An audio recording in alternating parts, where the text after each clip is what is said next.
Heyo. Okay. Welcome back. Sorry, I'm going.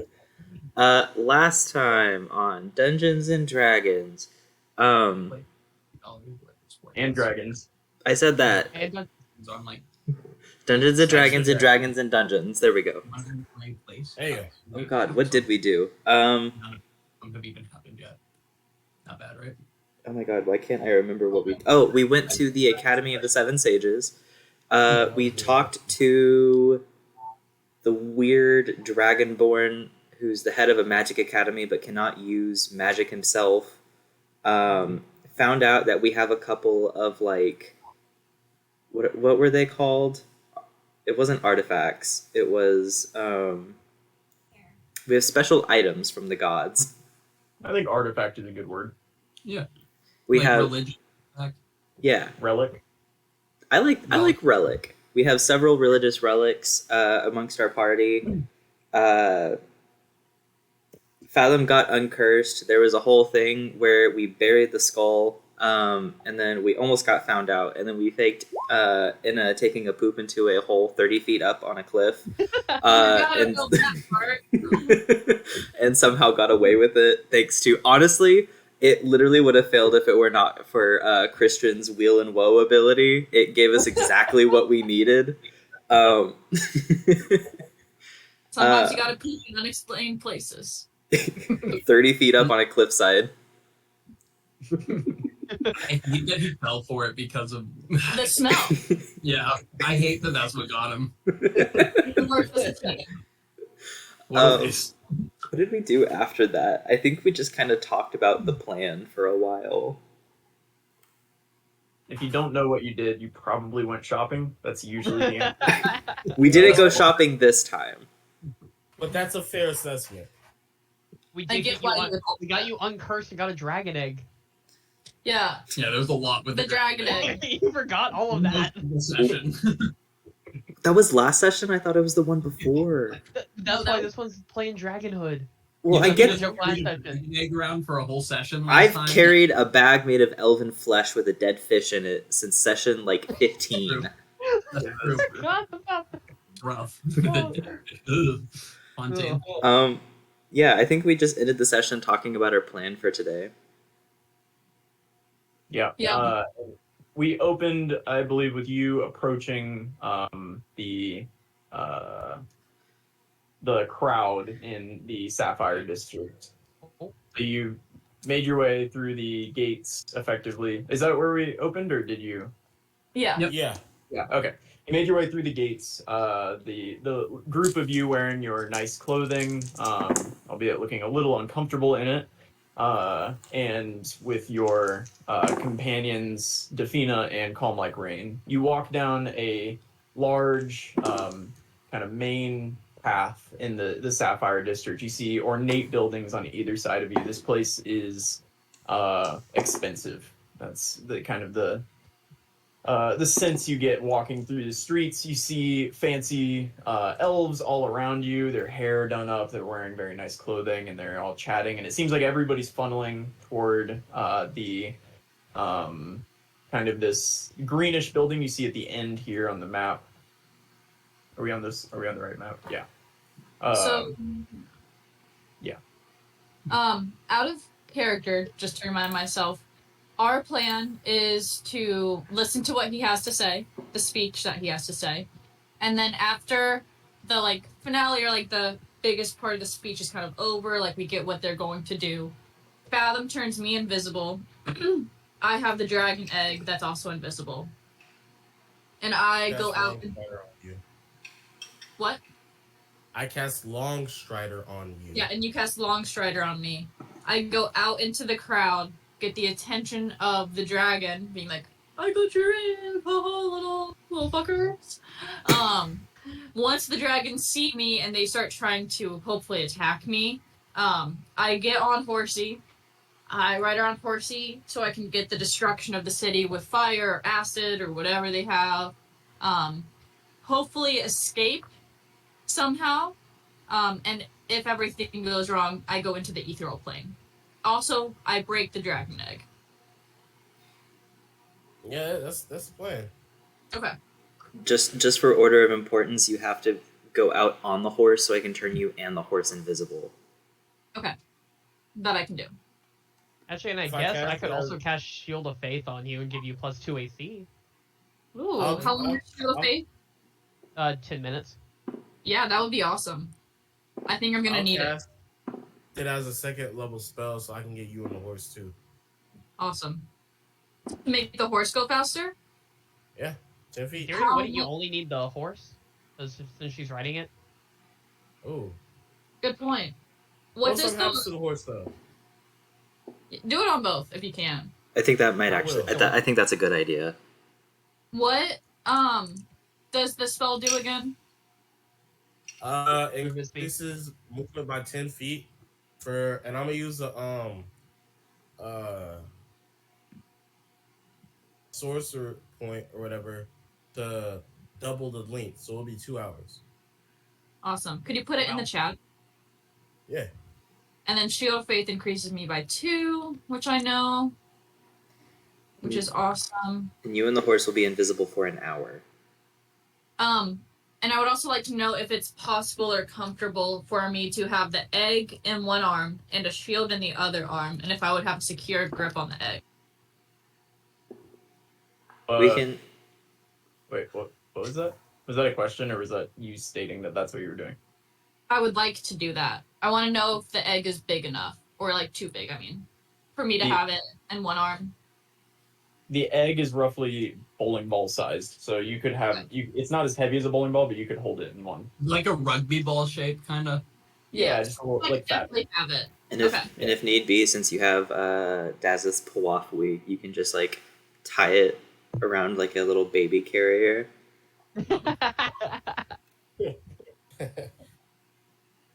All right. Game plan, and we're in a little side alley. Okay. I also Then- still have my horse around from the other day. Nice. Yeah. Then Creature. Oh, Ooh, I'll Hutch go the with- creature. It's good to know. By 10 feet, so I've got 100 flying speed. okay. I'm Dragon does going. less than that, right? What's a dragon now? Who knows? I'm gonna move you over to this. Oh, so many little. Where Yeah. are we? You're off to the right. And I've. Let me Oh, see. whoa. Are those all tokens? Now, I have a quick question for you DMs. Yeah. Do each and every one of these have HP, and if so, can we test You can do whatever you want to do. Just out Whatever of you want. curiosity, like if I was like, you know what, I want to actually hit this one. Like, could y'all do that? Real quick? Just But out of like, if you curiosity. just walk up and just start launching like guiding bolts into the crowd, that would really turn the crowd against the end. Something. That would show them. How I does vote it you look do in it. universe? Like you just blast a random person? Guys, they're real. You do see hundreds, if not thousands, of people milling about in front of you. Oh, this is gonna be fun. Huh. Let's see, because Long Strider is not a concentration spell, which is beautiful. Well, if you have So- any other spells you want to hit me up with, I will accept. I'm just trying to think. I don't think I have any that will directly benefit. At least not to my knowledge. Because, yeah, I have nothing that directly benefits you. I know I'm not going to do it today, but I really do want to kill another dragon. Well, yeah, never say never. Word to Justin Bieber. Brought to you by Justin Bieber. And Jaden Smith. Yeah, there you go. What? I don't know. Oh, wow. Do you guys ever wonder how mirrors could be real if our eyes aren't real? Whoa! Mm. Mm. The children are screaming. They are. So as you are kind of loitering in this alleyway next to where the action's happening. Can I? Well, actually, let's see. Who's standing closest to the edge of the alleyway? Fathom, is that you? Maybe. Do you see? That is me. Fathom, you see as you're kind of zoning out from whatever they're talking about, looking at the crowd, as I would assume Fathom would do at some point. There's too much conversation. You notice a flash of light, and actually you have a vantage point. You can see there's a lightning bolt that strikes this stage at the front of the crowd, and a thunderous boom echoes through between all the buildings, and the kind of chatter of the crowd is immediately ceased, and everybody stares up at the stage where you see an elven man. You can barely see him from this far away, but an elven man wearing what looks like a set of purple kind of robes. And An with elven that, man. yeah, I know, surprising, right? With that, you can hear echoing through the streets. You also notice after this boom and this lightning, a dragon lands on the building right above him. This same bronze dragon that you've seen glinting over the city up to this point. Is he on the map? Like right here? Yeah, like right there. You can like he's like right there. You pointed right above him. You can see the token. If you You zoom in. can? Is that the Oh. only visible one right now? That is the token. It looked like it was blending in. It looked like a decoration. He's right here. Wait, that's the dragon? Yeah. Oh. Oh. Why is it so much smaller than I thought? Shh. No, it's huge. Don't say that. You just size game a dragon. It's huge. What is that? Yeah, better. My bad. Boo era. I think You- we'd be more you- careful if it was that big. And with that, right shortly after this boom, you hear a thunderous voice echo through between the buildings, and it says, "Ladies and gentlemen of Aetros, esteemed members of the capital city's elite, today is a momentous occasion, for we're on the edge of a new era. As the leader of your elven nautical defense, I stand before you, humbled yet determined, to share my vision of unity and prosperity for our beloved land. Our arrival after 100 years heralds the dawn of a golden age, a time of unparalleled peace and prosperity. This is the most peaceful era of Aetros' history already, and we owe a debt of gratitude to the tireless efforts of the End. They've shielded our shores, guarded our borders, and ensured the safety of our people. But today, with the Serpent Vanguard by our side, we are set up to carve this legacy in stone. However, I understand if some of you are skeptical, if my words alone are not enough to convince you of the righteousness of our cause.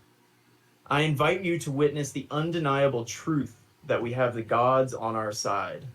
Behold, the power and the approval of our Lord Malchus." And with that, you see him lift a staff up in the air, and another lightning bolt strikes down into the staff.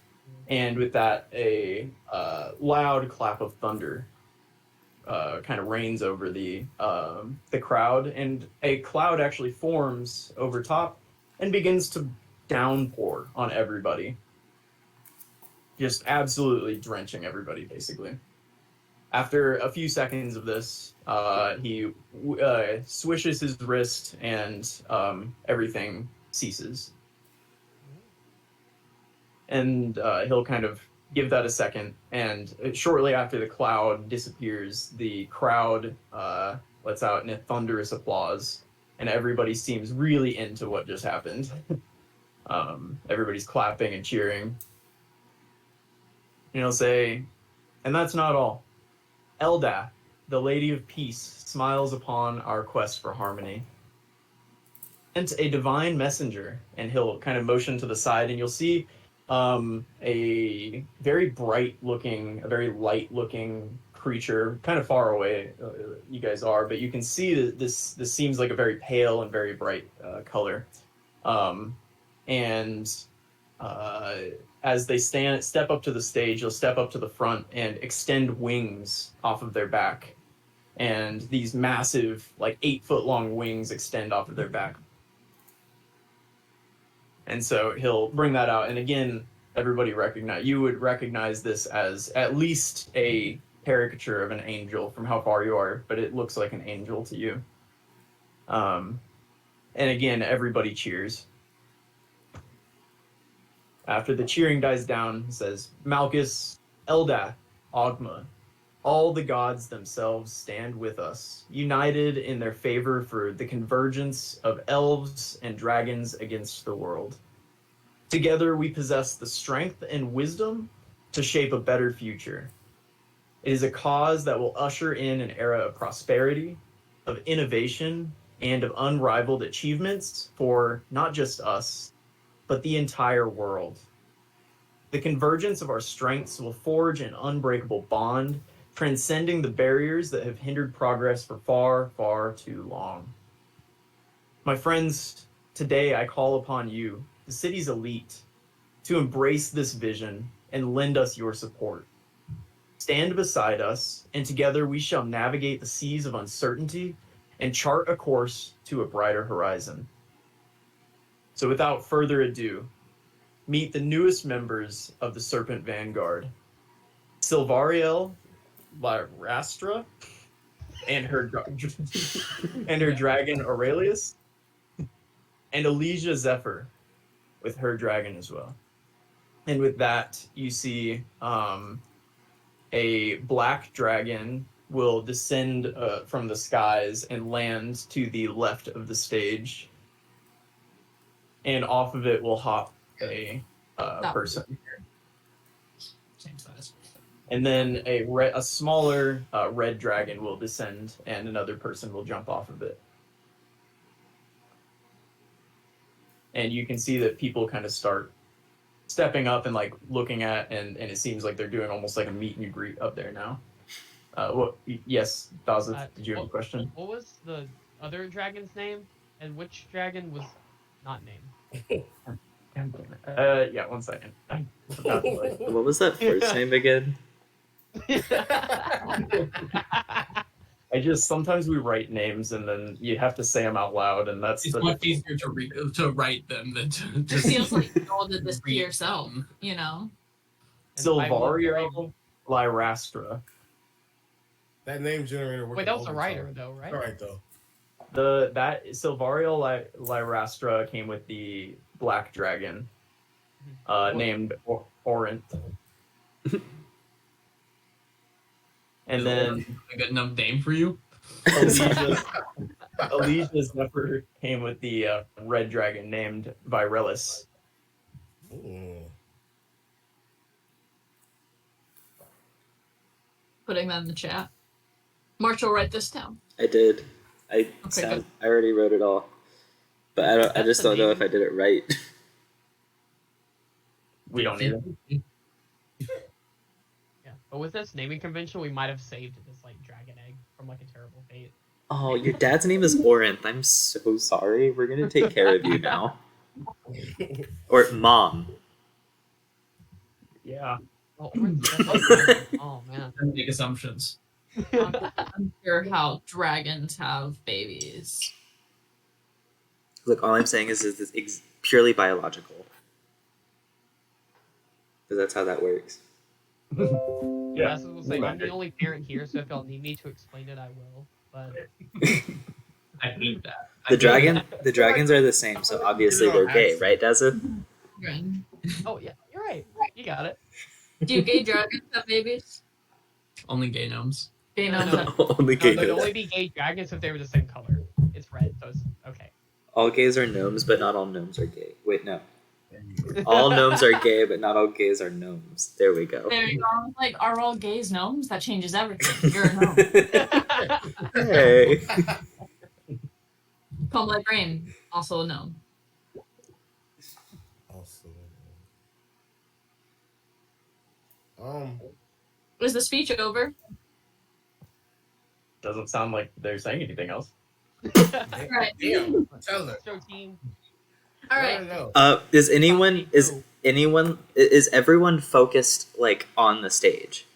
So what you see right now is you kind of see some people in line to go up and greet the Serpent that's Vanguard, insane. and you see other people just kind of start milling about. Some people start seemingly leaving, like they came for the speech and they were impressed, but they don't feel the need to meet the dragon. So it's kind of a mixture of things where everyone seems to have their own purpose going on. I'm going to tell Fathom to give me the egg, and as secretly as I can, I'm also going to do Nightshade.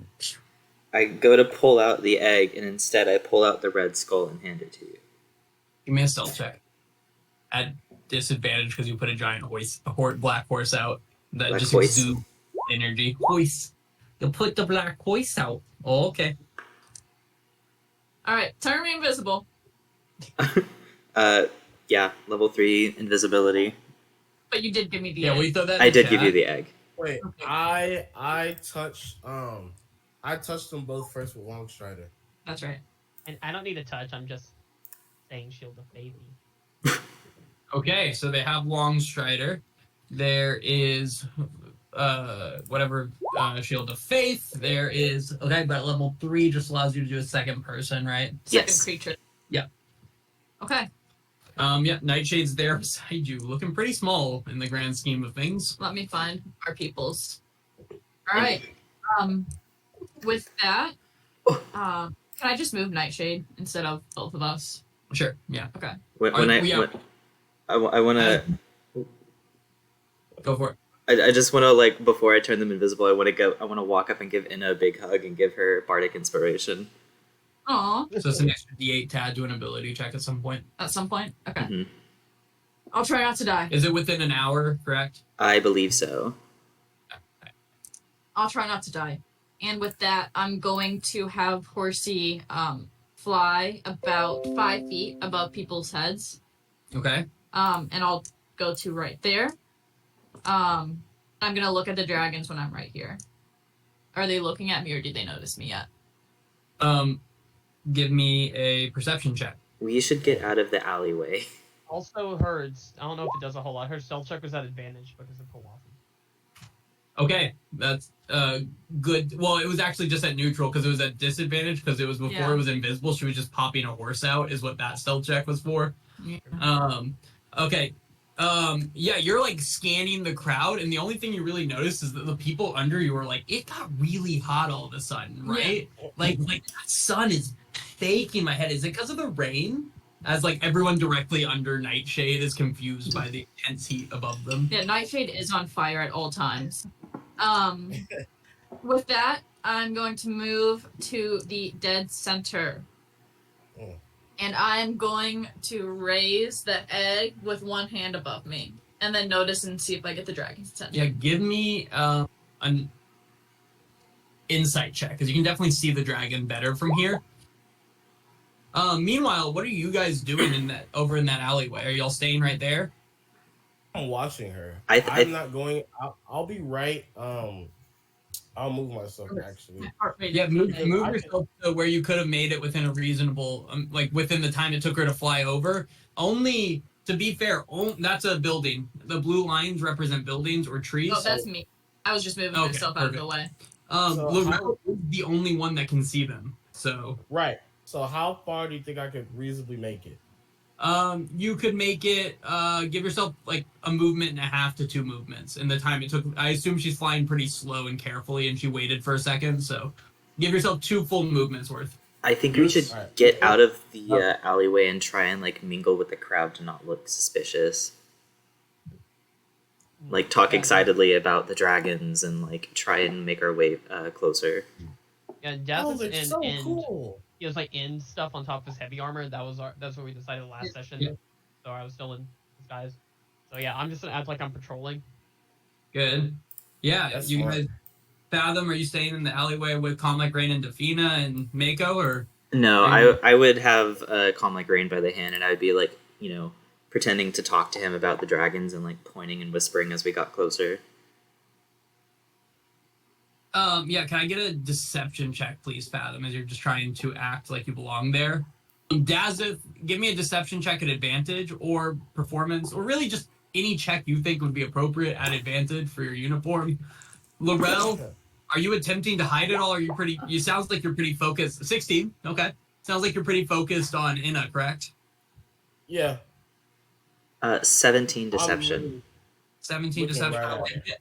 Yeah, you and Mako are kind of like talking a little bit. There's like a guy walking around selling like foam like dragon hats, and he's like, "Get your dragon hat, buy your dragon hat here.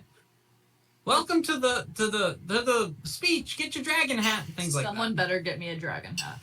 And then Inna, meanwhile, as they're kind of milling about, acting not suspicious, but probably suspiciously, you see the black dragon's nose kind of like. It's hard to tell. It's still a distance away. There's a lot of people in front of you lined up. You don't know for sure, but you definitely see it noticeably smelling. Uh-oh. I'm going to go about 10 feet higher. Nice. So I'm about 20 feet, 25 above. Okay. And I am going to go to right here. I'm gonna move up as well. Yeah, feel free. You use another amount of your normal movement. Can I go and get a dragon hat while trying to keep Laurel in like line of sight? Yeah, he'll sell it to you for like a silver Okay. foam dragon hat, and he'll keep trying to sell you on other things like glow sticks that are just seaweed, and things like that. Like he's just gonna be like, get your rattle to celebrate the end of the rebellion. Rattle at the rally or something. I don't know. That's what he's up to. He's just trying to make a living. Okay. Guys, you get closer. It's the black dragon's like sniffing, and then for a second, you swear it makes eye contact with you directly. That's what it feels like, as its eyes are just kind of scanning over the crowd. When I do that, I'm going to just kind of say, like, at normal volume, "Do you want this?" As I have it raised up. And then I'm going to start flying back. You just immediately start flying back? Yeah, so I'm going to start flying back into the crowd. Yeah, this thing immediately lifts off the ground and starts beelining for you. It 100% heard you. Okay. With its perception check. And it's following you at a relatively, I would say it goes about to the same level as you. Yeah. And it floats above the crowd, and the crowd's like in awe. This dragon just wings spread, floating above the crowd. Everyone's like, "Wow, this is crazy! Like, this is so cool." They seem to think it's part of the show. Can I have a perception check from Do I get Laurel? to move as well? Yeah, Yes, you you move may. a little bit. Just go for the one movement.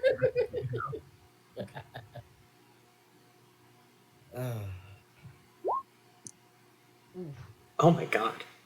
I've got 9. Actually, I have 100 feet now. It's pretty cool. I can go to there. I'm still going to be raising it above me, trying to taunt the dragon. Damn, Larry. Sorry, 1 second. 25? Your boy is ready. Good, because someone needs to watch it now.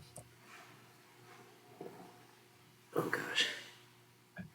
I'm already sweating. I'm nervous. I'm nervous. I'm like halfway as nervous as I was for the job interview. Be it can. Yep.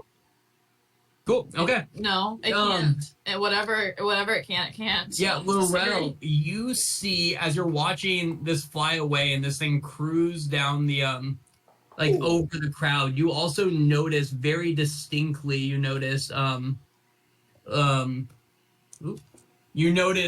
a very perplexed look on Malisar's face up on the podium. He looks very confused as the dragon takes off over the crowd for sure, and then you catch the dragon again, just beelining directly, not seemingly missing at all where Inna is traveling. And Inna, you hear in your head all of a sudden, "Stop moving and release him." Oh shit! I forgot that you do telepathy. Oh my god, that's a problem. Wait, I can talk to it. I'm going to think, come catch me. I'll burn this whole. No, come catch me. You're gonna have to kill me if you want it back.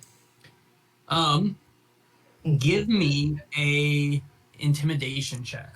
I'm good at this one. Unless you're not trying to intimidate. No, I'm trying to intimidate the fuck out of it. Cool. Intimidate a dragon. Okay. And with that, I'm gonna start moving again. Wait for a second. Seeing how he reacts to your. Oh, my thing just kicked me. 1 second. Seeing how he reacts to your intimidation. I was running. Lorella starts. Are you sprinting towards her a little bit? Yes. All right. In a second, I'll let everyone take their like movement. Everyone else, all you guys see is this guy just flying over. Right now, you see the dragon flying over, just like cruising over the crowd. My thing is popping back up in 1 second. I'm not gonna let my heart pounding. As soon as you say, what did you say exactly? You're gonna come get me. You're gonna have to kill me if you want it back. Okay. As soon as you say that, as you're taking off again,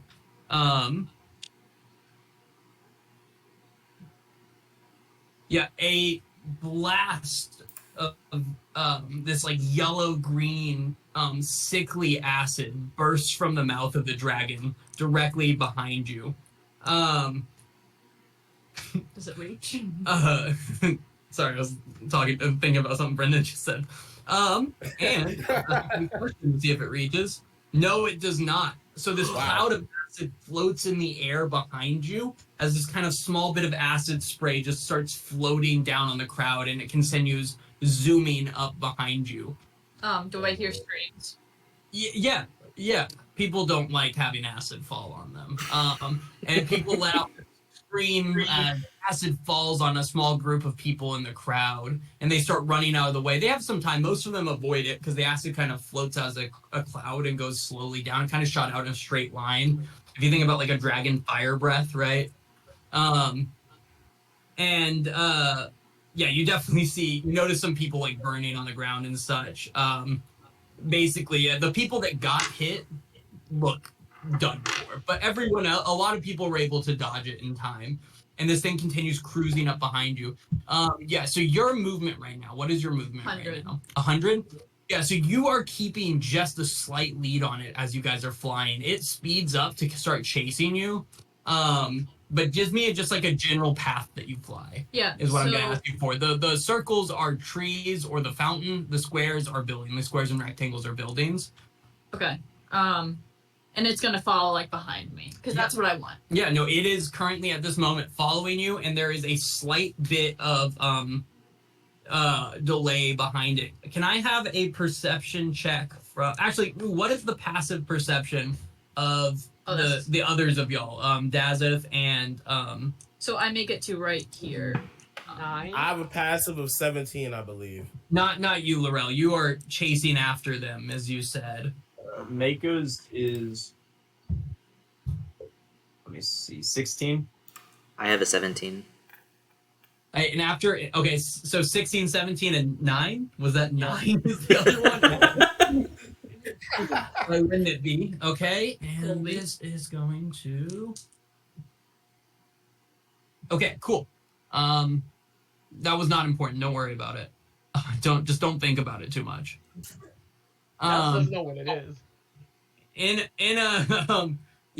You draw the path you're going on. Yeah, and do you see that I drove more than 100 feet on accident? So that... No, just in general, for like, assuming it's chasing you directly on for now, just give me the path you would take through buildings, people, etc. Laurel, once she draws her path, I would love to see the path you would take trying to run after the dragon. I am very intrigued by that. I have a question. What's up? Can I try and whip the crowd into a frenzy? Like after the dragon spews the acid and it starts raining on people, can I run up to the like nearest person and just scream, "Run! The dragon's gone crazy!" Yeah, give me a performance check at advantage because there is acid floating slowly from the sky above a certain area of this. I think. Yeah, and Das is also gonna kind of do that way, but he's gonna act like a first responder. He's gonna be like, push people, get out, go. but that's the path that I take. 26 performance. Yeah, Dawes, if I want to get your either performance or charisma check, whatever would be better for you. I'm trying to think of like in your guard uniform, what kind of motivation you would have. Will. What's up? I'll use a. Wait, did you say an advantage or no? Yeah, an advantage is fine. Yeah, you got a 12. Okay. Okay, Laurel, you're sprinting after. Did you just cast this? I am going to cast it and then move. So you just cast where? Like on this green block? Oh no, that was me. I'm sorry. That was the acid area. Oh, yeah, perfect. Thank you. I'm gonna cast it where I see as many people as possible. I'm gonna try to start a riot. Okay. Yeah. What is the spell save is the 15? 16 technically. Oh, okay. Let me get a couple rolls for the crowd, basically. That one was a 19, so I think that's fine. And the next one was a 15 for the crowd. Crowdstorm. So for the most part, the crowd, as you notice, doesn't seem confused. They more seem terrified. Your confusion didn't really change the emotion of what was going on. They had a lot of reason to be confused already, for sure. Wild that the crowd just blocked you. I didn't even give them any pluses. They just straight up rolled a 15 and a 19 on there. Yeah, so Inna starts flying. The crowd is losing their mind and screaming. Is there acid kind of flowing from the dragon this whole time? No, it's not like just coming out in like a continuous line. It's noticeably as you fly. Are you flying at full speed? Yeah. Or are you doing anything else? No, I'm flying at full speed. However, wherever I go in the middle and there's like a crowd, so like when I'm in, like when I come back and I go here, or I come back and I do this, I'm gonna go down into the crowd. So I'm basically about 5 feet above the ground, flying between people to try and get the dragon to do the same. Yeah, when you do your first kind of loop back through the crowd, the dragon staying at the same height that it was at before gets a little bit of an angle at you. Give me a dex save. Okay, this will be at advantage for sure. At advantage on this, you are still in the angle of this. You got it. And this guy. Oh, 19. 19? Yeah, that barely. You dodge it as it singes the hair on the back of Nightmare's tail. And another burst of acid, and this is going to be right in this area right here. B, will you put another block going like up this is not bottom right or top left in this area as more acid starts falling down? Can I have a dex save from the lot of you that are standing pretty near to where this burst is? Who would that be? The three of you, Mako, Rain, Defina. And I'm guessing that Enna doesn't know where y'all are compared to where everyone else is, so yeah, Anna, that's kind of what I'm doing. your focus is on flying this horse, and after you kind of jump out of this crowd, fly back over, you go down one more time in this area, I'm guessing? Yes. Yeah, give me another dex save. Come on, you got it. Oh, actually, wait, let me see. Oh, you have to re-roll, don't you? Okay, cool. Yeah, give me a dex save. All right, and might add on my bardic inspiration. Do I get to choose that after? Yeah. Yes, but before you know the result. So before you know if you've passed or not. Okay, you can roll it I'm going to use it again.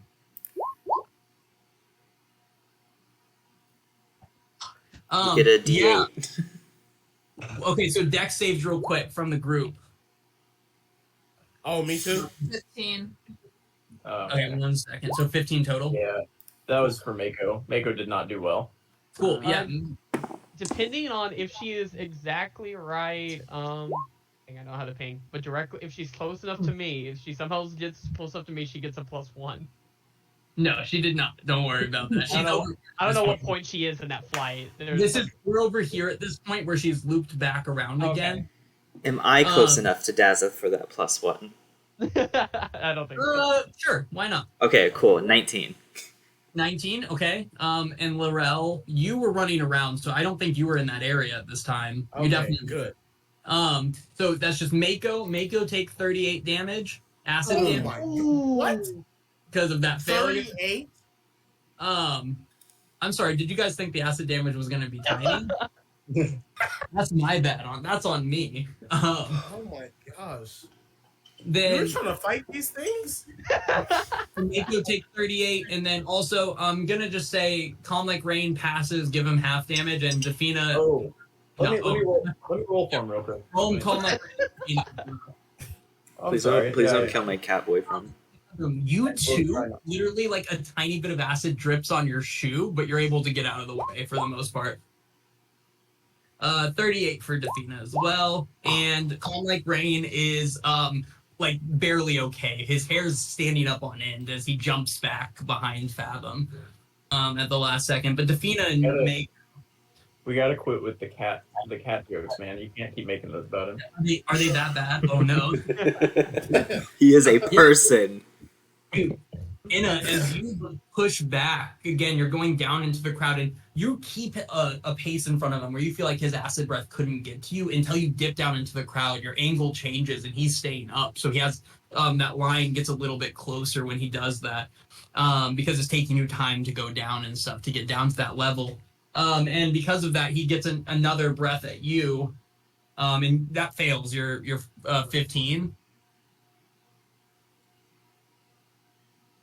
Yeah, you're gonna take 36 acid damage, and then Nightmare. Can I have a dex save from Nightmare as well? Man, that was exactly half. Oh, hold on. Do you want to rage or would that not? It doesn't affect No. anything. Oh, Not acid. Okay, don't give that face. You know that doesn't cut acid. I was being mean. He passes. What do you roll? 17. 17 does not pass. Damn. But I like the assumption quite a bit. I said advantage. I was giving you guys you two advantage on it, so Nice. yeah, he's fine. 19 does pass.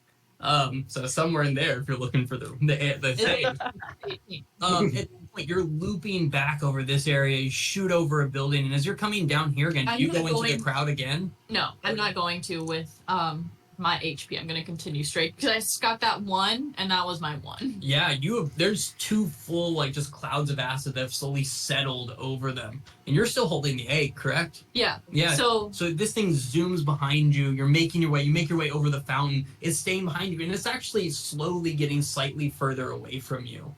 During this process, but as you are looping back around and everything, as you are over this building here, popping out of nowhere, a red dragon flies up from behind the building. That's what your perception checks missed a little bit ago. You guys didn't see him take off as you guys were distracted by the chaos of the crowd. And can I have a dex save for you real quick? This thing blasts a burst of fire directly into the face of you and Nightmare. yeah, so fire. Roll the dex save right now. I'm immune to fire.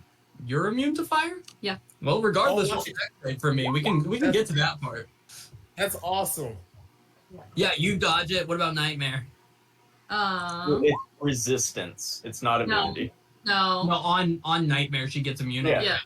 I'm looking at it. Confer fire resistance. Oh, Nightmare has immunity. Well, Nightmare. Okay, so Yeah. that doesn't sound right. Oh yeah, it must be. Okay.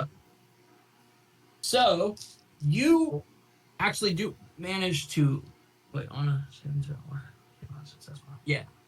Yeah. Okay. So pause for a second.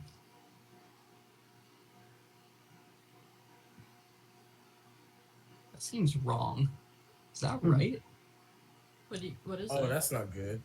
The roll B, is that number correct? Because that seems wrong. Don't smile. No, I'm like actually being serious on this one. That seems Let wrong. me see. I'll do some. I think that's right, but Give me 1 second. Don't say yet. Because we did get it from the roll 20, and sometimes those aren't correct. Oh, that's right. Okay, cool. You're I assume about 25 feet above this building, and the building's like I'm gonna take an action. 1-story or next 2-story turn. building. Okay. Yeah, at this point, this fire, basically, you fly directly into this burst of flame. And you get dealt half of 56 fire damage. So that's 28, but then you also have resistance, so another half. So you're going to take 14 14. fire damage. And Nightshade just expertly, just honestly flies straight through it. But this just blast of fire flies into your face. The Black Dragon, you actually had gained a decent amount of distance on him, but as you're blasted with fire, he's definitely still coming up behind you.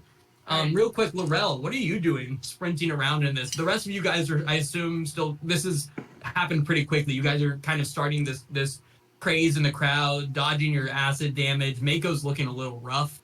So is, you know, Defina and Calm Like Rain both sprinted behind that building over there. They both took cover after getting hit by acid. no, that's fair. And it and did Mako- fly directly over the party for some reason. I did Yeah, know. Mako's going to follow them as well.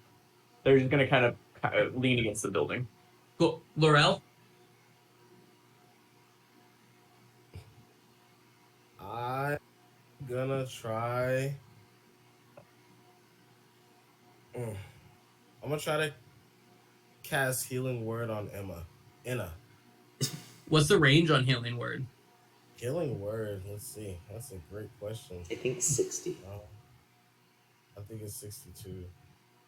Honestly, I would try to stay as close as possible. Like I was out. Why I drew my.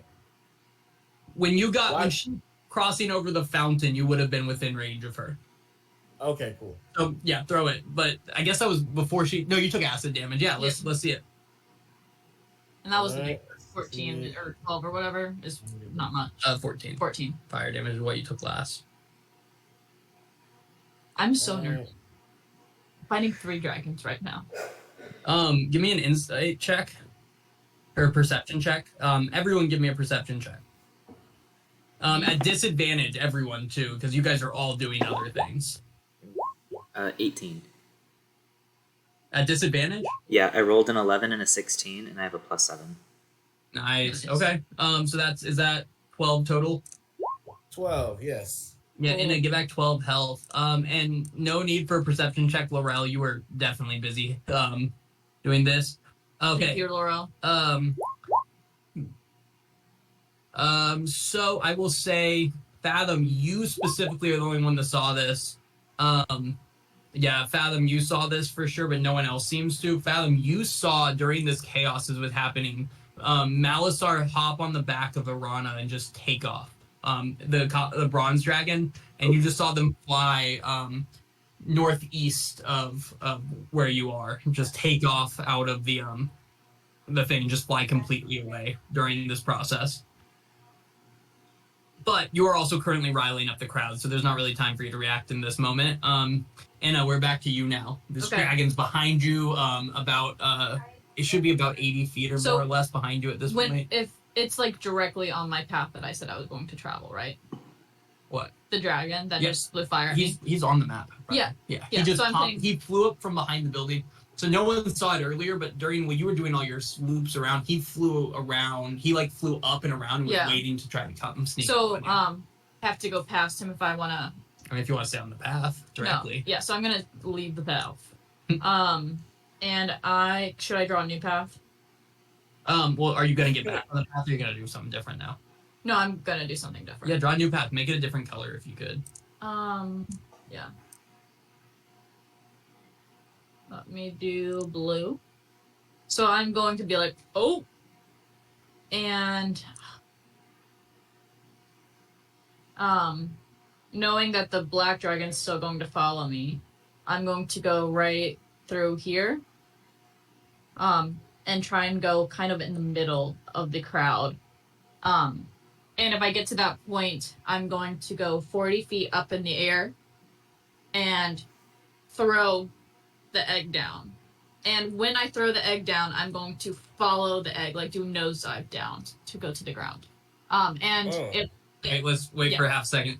Yeah, so Anna, you guys, Laurel, you see this because you were running up behind. You cast the healing word as she flies past, and then you see her taking off. You're like feeling confident, right? She's getting away from this black dragon. The red dragon pops up and blasts a fireball directly into her face. But she flies out of it. She comes curving out of the side of it, flying over the fountain, It's such a shame no one can see this besides like Laurel with his glasses on as she's zooming past. There's a black dragon on one side behind her, a red dragon on the other. They're both falling slightly behind as she's cruising there. And then as she starts turning, she starts taking straight to the sky, right? She's heading literally like straight up, like just flies straight up in the air, stops, kind of turns the nose of a Nightshade. The dragons are actually like right behind her at this point. And as she just stops and throws the egg down behind her, these dragons come shooting right past her, confused about the stop. They start turning around as this egg just kind of flies through the air. And everyone, give me a perception check to see if you guys are seeing this egg. Laurel, you see it for sure, but it's no longer invisible at this point. I'm invisible. And as soon as Inna releases the egg Okay. just comes into appearance and starts flying down. You had Defina's like egg up in the air, right? Like, fully aware of the egg. 23. Mako is not aware. 23. Okay, Dazeth, Laurel. Laurel knows, sorry. Comic Rain sees it. You guys have been waiting for this moment. Everyone knew to look to the sky to see if the egg was going to be coming flying from it. As this egg is just floating down. Dazeth, are you going to see the egg? I rolled. I got a 15. Oh, he did. Oh, yep, I see it. Yeah, Dazeth, you see the egg flying through the air, and it's going faster and faster, and just smashes right here into the center of this area, and it just crushes everywhere. This kind of like yellow-green mucus just kind of spreads across the ground, and egg shatters all around it. The people are disgusted. They're screaming. One person goes, "It laid an egg on us!" Like that. It's really confusing because that's really the least of their problems at this time. And Enna is just careening straight to the ground. Dragons right on her tail. And Enna, you feel behind you you feel a breath of acid just flowing from behind you. Yeah. As you're flying straight down. Ethereal plane. Yeah, that's why I kind of figured that might be the choice at this point. As lies on the crowd of people right here. These people here get completely obliterated by this acid. Not a chance to dodge it. And it just, and only Laurel sees this again, and it just disappears from the very plane that you guys are on, and leaving behind a shattered egg. The dragons careen to the ground. The red dragon continues flying around while the black dragon sits on the ground, lets out a roar. You see the trainer of the Serpent Vanguard member sprinting over, trying to get it under control, trying to calm it down, and seemingly having a relatively difficult time doing so. After a while, he's able to kind of hop himself back up on the back of Orinth, and I would say after about 20 seconds of this thing just screaming, whipping his tail around, accidentally hitting people, breaking chairs, things like that in this courtyard, the red dragon sails off with his Serpent Vanguard member, and the black dragon does too, and they all kind of head off, heading the same way out of the city that, or out of the area that Malisar had taken. The acid kind of starts settling around you. There's people begging you for help, Dazeth. Fuck him. Yeah, there's people begging you for help right now, Dazeth. Fathom, you're running around trying to make people go like freak out about the dragons, but you really didn't need to. They are freaking out. And then we'll come to you in a second. I don't know where I am. I don't know what I'm doing. But yeah, this is what's happening. It's just pure chaos in this area around you guys. I think the drawings really kind of make it clear. Laurel, you're exhausted. Basically right now, as you've been sprinting around in circles on yourself, casting spells into the crowd, going like this. Fathom, you have like witnessed most of this, like where you just kind of saw these glimpses where you kind of assumed and it was at. Mako's like in the corner, like too old for this shit. Vikna is too. Like I feel Mako will heal both herself and Defina with a quick whatever that's cure wounds. Yep, definitely. Yeah, and Calm Like Rain just grabs your shoulders and is like, "We did it, buddy," kind of like that. To you. Did it, buddy. But Daz, if there's people begging for your assistance, like there's people hurt here, you have to help. Yeah, or I'll just continue trying to like make room, try to like funnel people. Like if you can move, get out. Like trying to funnel people out from the area.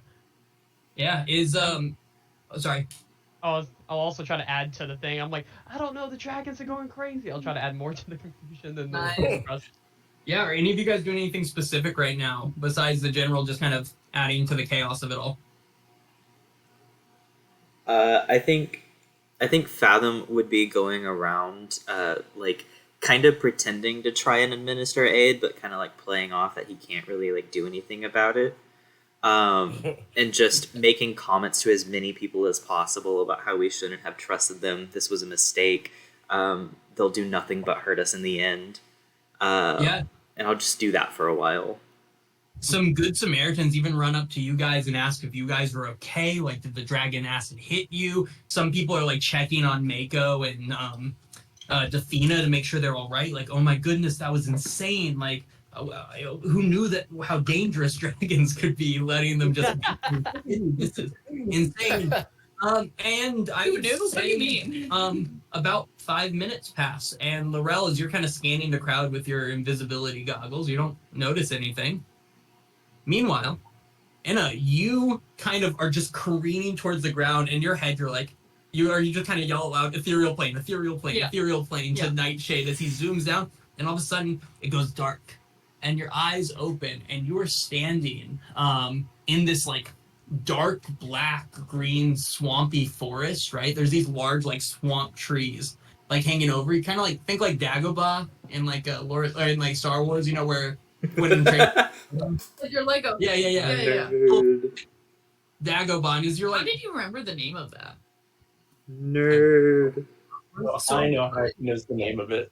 you guys ever listen to Yoda and me? My You dad- ever listen to Dagobah? My dad is Well, the you biggest could just Star Wars watch the nerd. I movie. don't think he could tell us the name of that. Regardless. Oh, I could. Thank you. I could.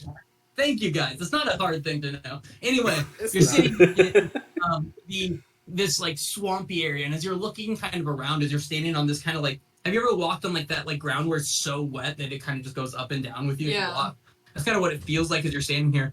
You look up the side, and there's this like black like swamp river that's flowing through the woods, and you just see Nightshade sitting there licking the water, just kind of calmly, just like drinking the water.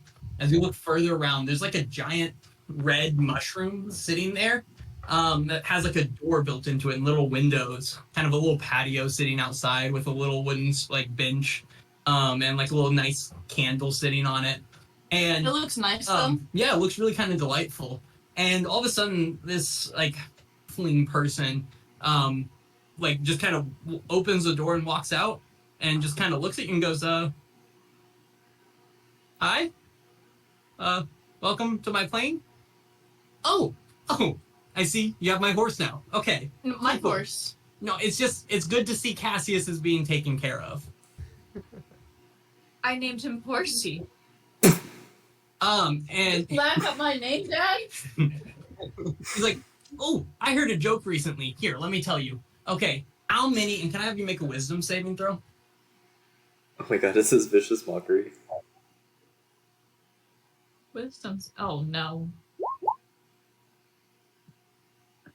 Yeah. He says, Damn. 0 out of 20. he said, how many swamp rats does it take to tie an ethereal knot? 7. And he just starts cackling. And you're like, this makes no sense. Maybe it's like an ethereal plane joke. But then you start laughing. And you start laughing more to the point where you're like, you can't even stop laughing. This is somehow so hilarious to you. You just kind of drop to the ground, just laughing and laughing. You can't even move besides just the laughter that's coming out for you. And this dude walks over, whistling, just kind of walks over, reaches into your bag, and pulls out a small statue of a horse and goes, "This was mine. Cassius is mine, and I would like it back now." And he goes over and hops on to Nightshade. You're just still cackling on the ground, cackling on the ground. He flies up into the air above you, and then snaps his fingers, and you all of a sudden stop laughing. You're kind of like healed over, your stomach hurts.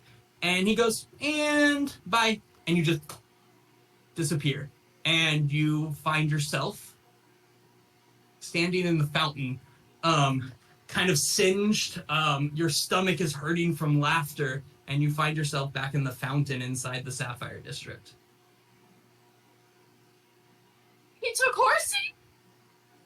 Yeah, as you guys are all kind of sitting there cleaning up, you just kind of hear like a small boop, and look over and see a very much not invisible sitting there just in the water, just looking befuddled, and her face is red, and she has this like weird smile that like very slowly fades to a frown as she gets over the just hideous laughter that she has. Are there dragons nearby? You don't see any sign of the dragons. Oh, thank God. If Dad doesn't see this, he'll try to act like he's helping civilians, and he'll just probably get in and like put her arm around his shoulder. He goes, it's okay, the dragons are gone, and like just try to carry her out like she's a civilian. I'm not gonna say anything. I lost my best friend. Sorry, Pam. I'm gonna say Dazeth will put you down. Just kidding. For good. Put me down. I meant from carrying you, but If I see Inna and Dazza pick her up, I'll run over with a blanket and do that like kind of thing where I like try and cover her to not infect her wounds or whatever for safety, and I'll help him lead her out of the gate. I'm just gonna kind of follow them, trudge along. Like, I'm very much fine HP wise, but I'm in shock and pain and exhaustion. Yeah, can I have one of you guys make me a stealth check at advantage just to blend in with the crowd? It's for the whole group. I got this. 4. I have a 9. Oh my God. Yeah, I mean, My I'm time only to looking shine. I'm looking for more than a 10, so I- don't roll a 1 twice. I did roll a nat 1, but it's an advantage, so I have a nat 20. whoa. Yeah, you guys, no one's looking at you guys different. The only one that even sticks out is honestly Dazeth all of a sudden, because people keep asking him for like help with their like friend whose leg is just singed in acid now. But for the most part, you guys are able to just slowly make your way out of the Sapphire District, where everyone is just cramming onto boats, trying to get back to places. Honestly, you guys are at the point where it's so... Do the buildings look damaged? Honestly, What's the buildings structural damage? The buildings are pretty good. One of the tops of the roof, one roof was burned to a crisp when it blasted fire at you. Besides that, really, it's more people got injured, and definitely the nice tile floor that really defines the Sapphire District is just messed up now from the acid. Really, in the end, you caused quite a bit of damage, but more so, you caused quite a bit of casualties to the point that people are terrified. People keep looking up to the sky, like quaking, right?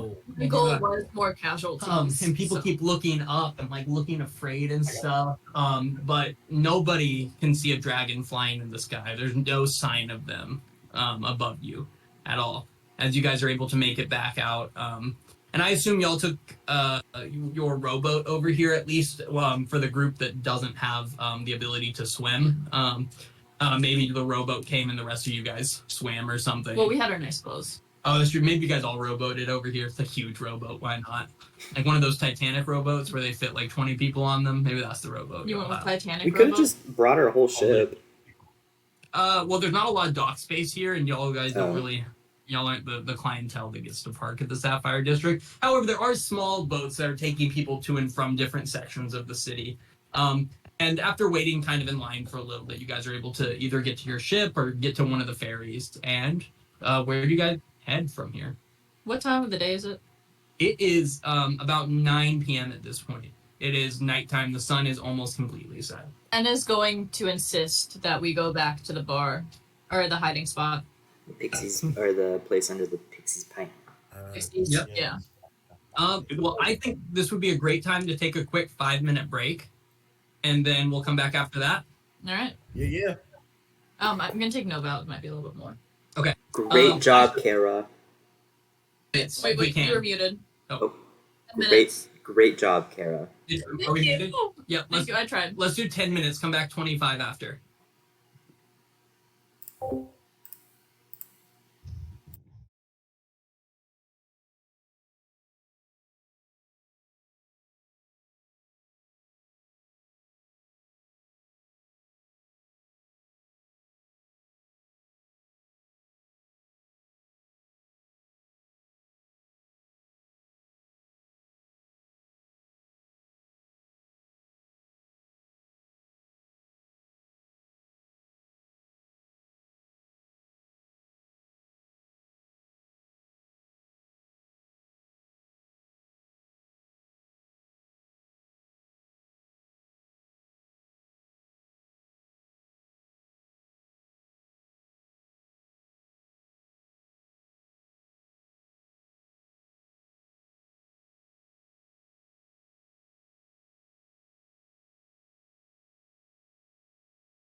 Please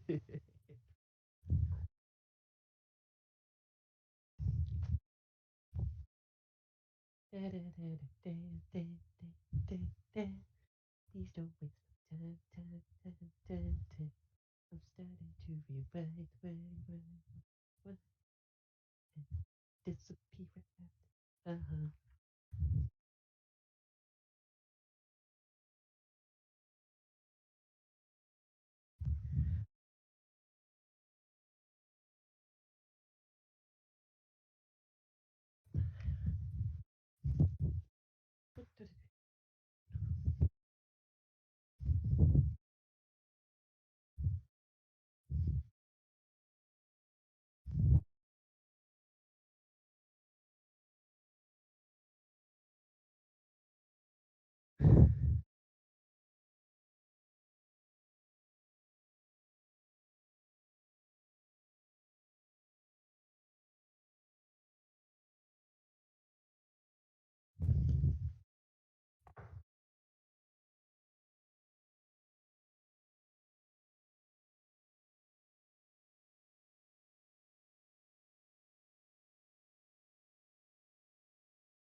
Hello.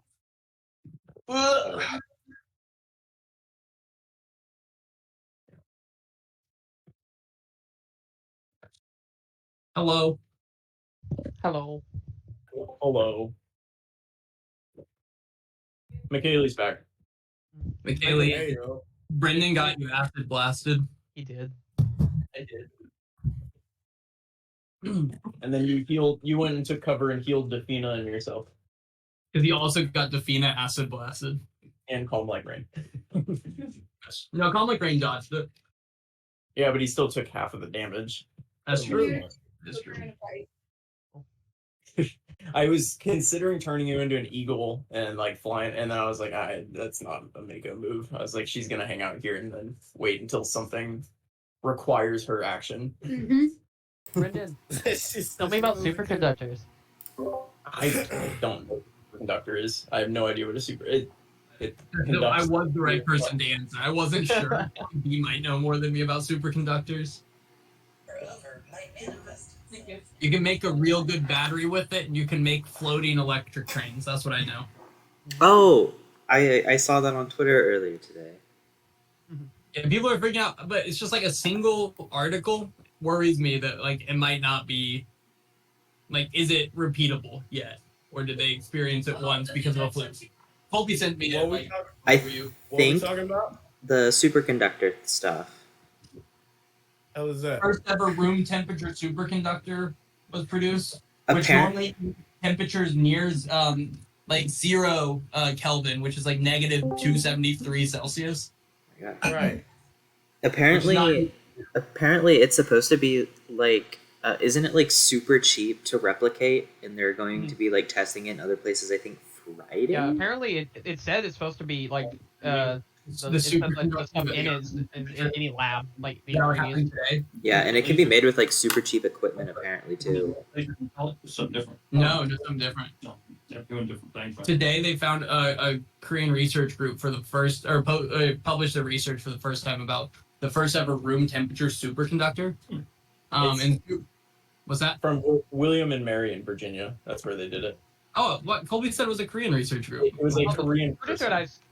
the Twitter thread I saw said Korean, so I thought they were all Korean. Yeah, So so they are Korean, but William and Mary. no, yeah, it's but basically superconductors, they need to be work at like near 0 Kelvin, like so like you need tons and tons of like liquid nitrogen or other things to keep them cold, which is not cost effective or energy efficient.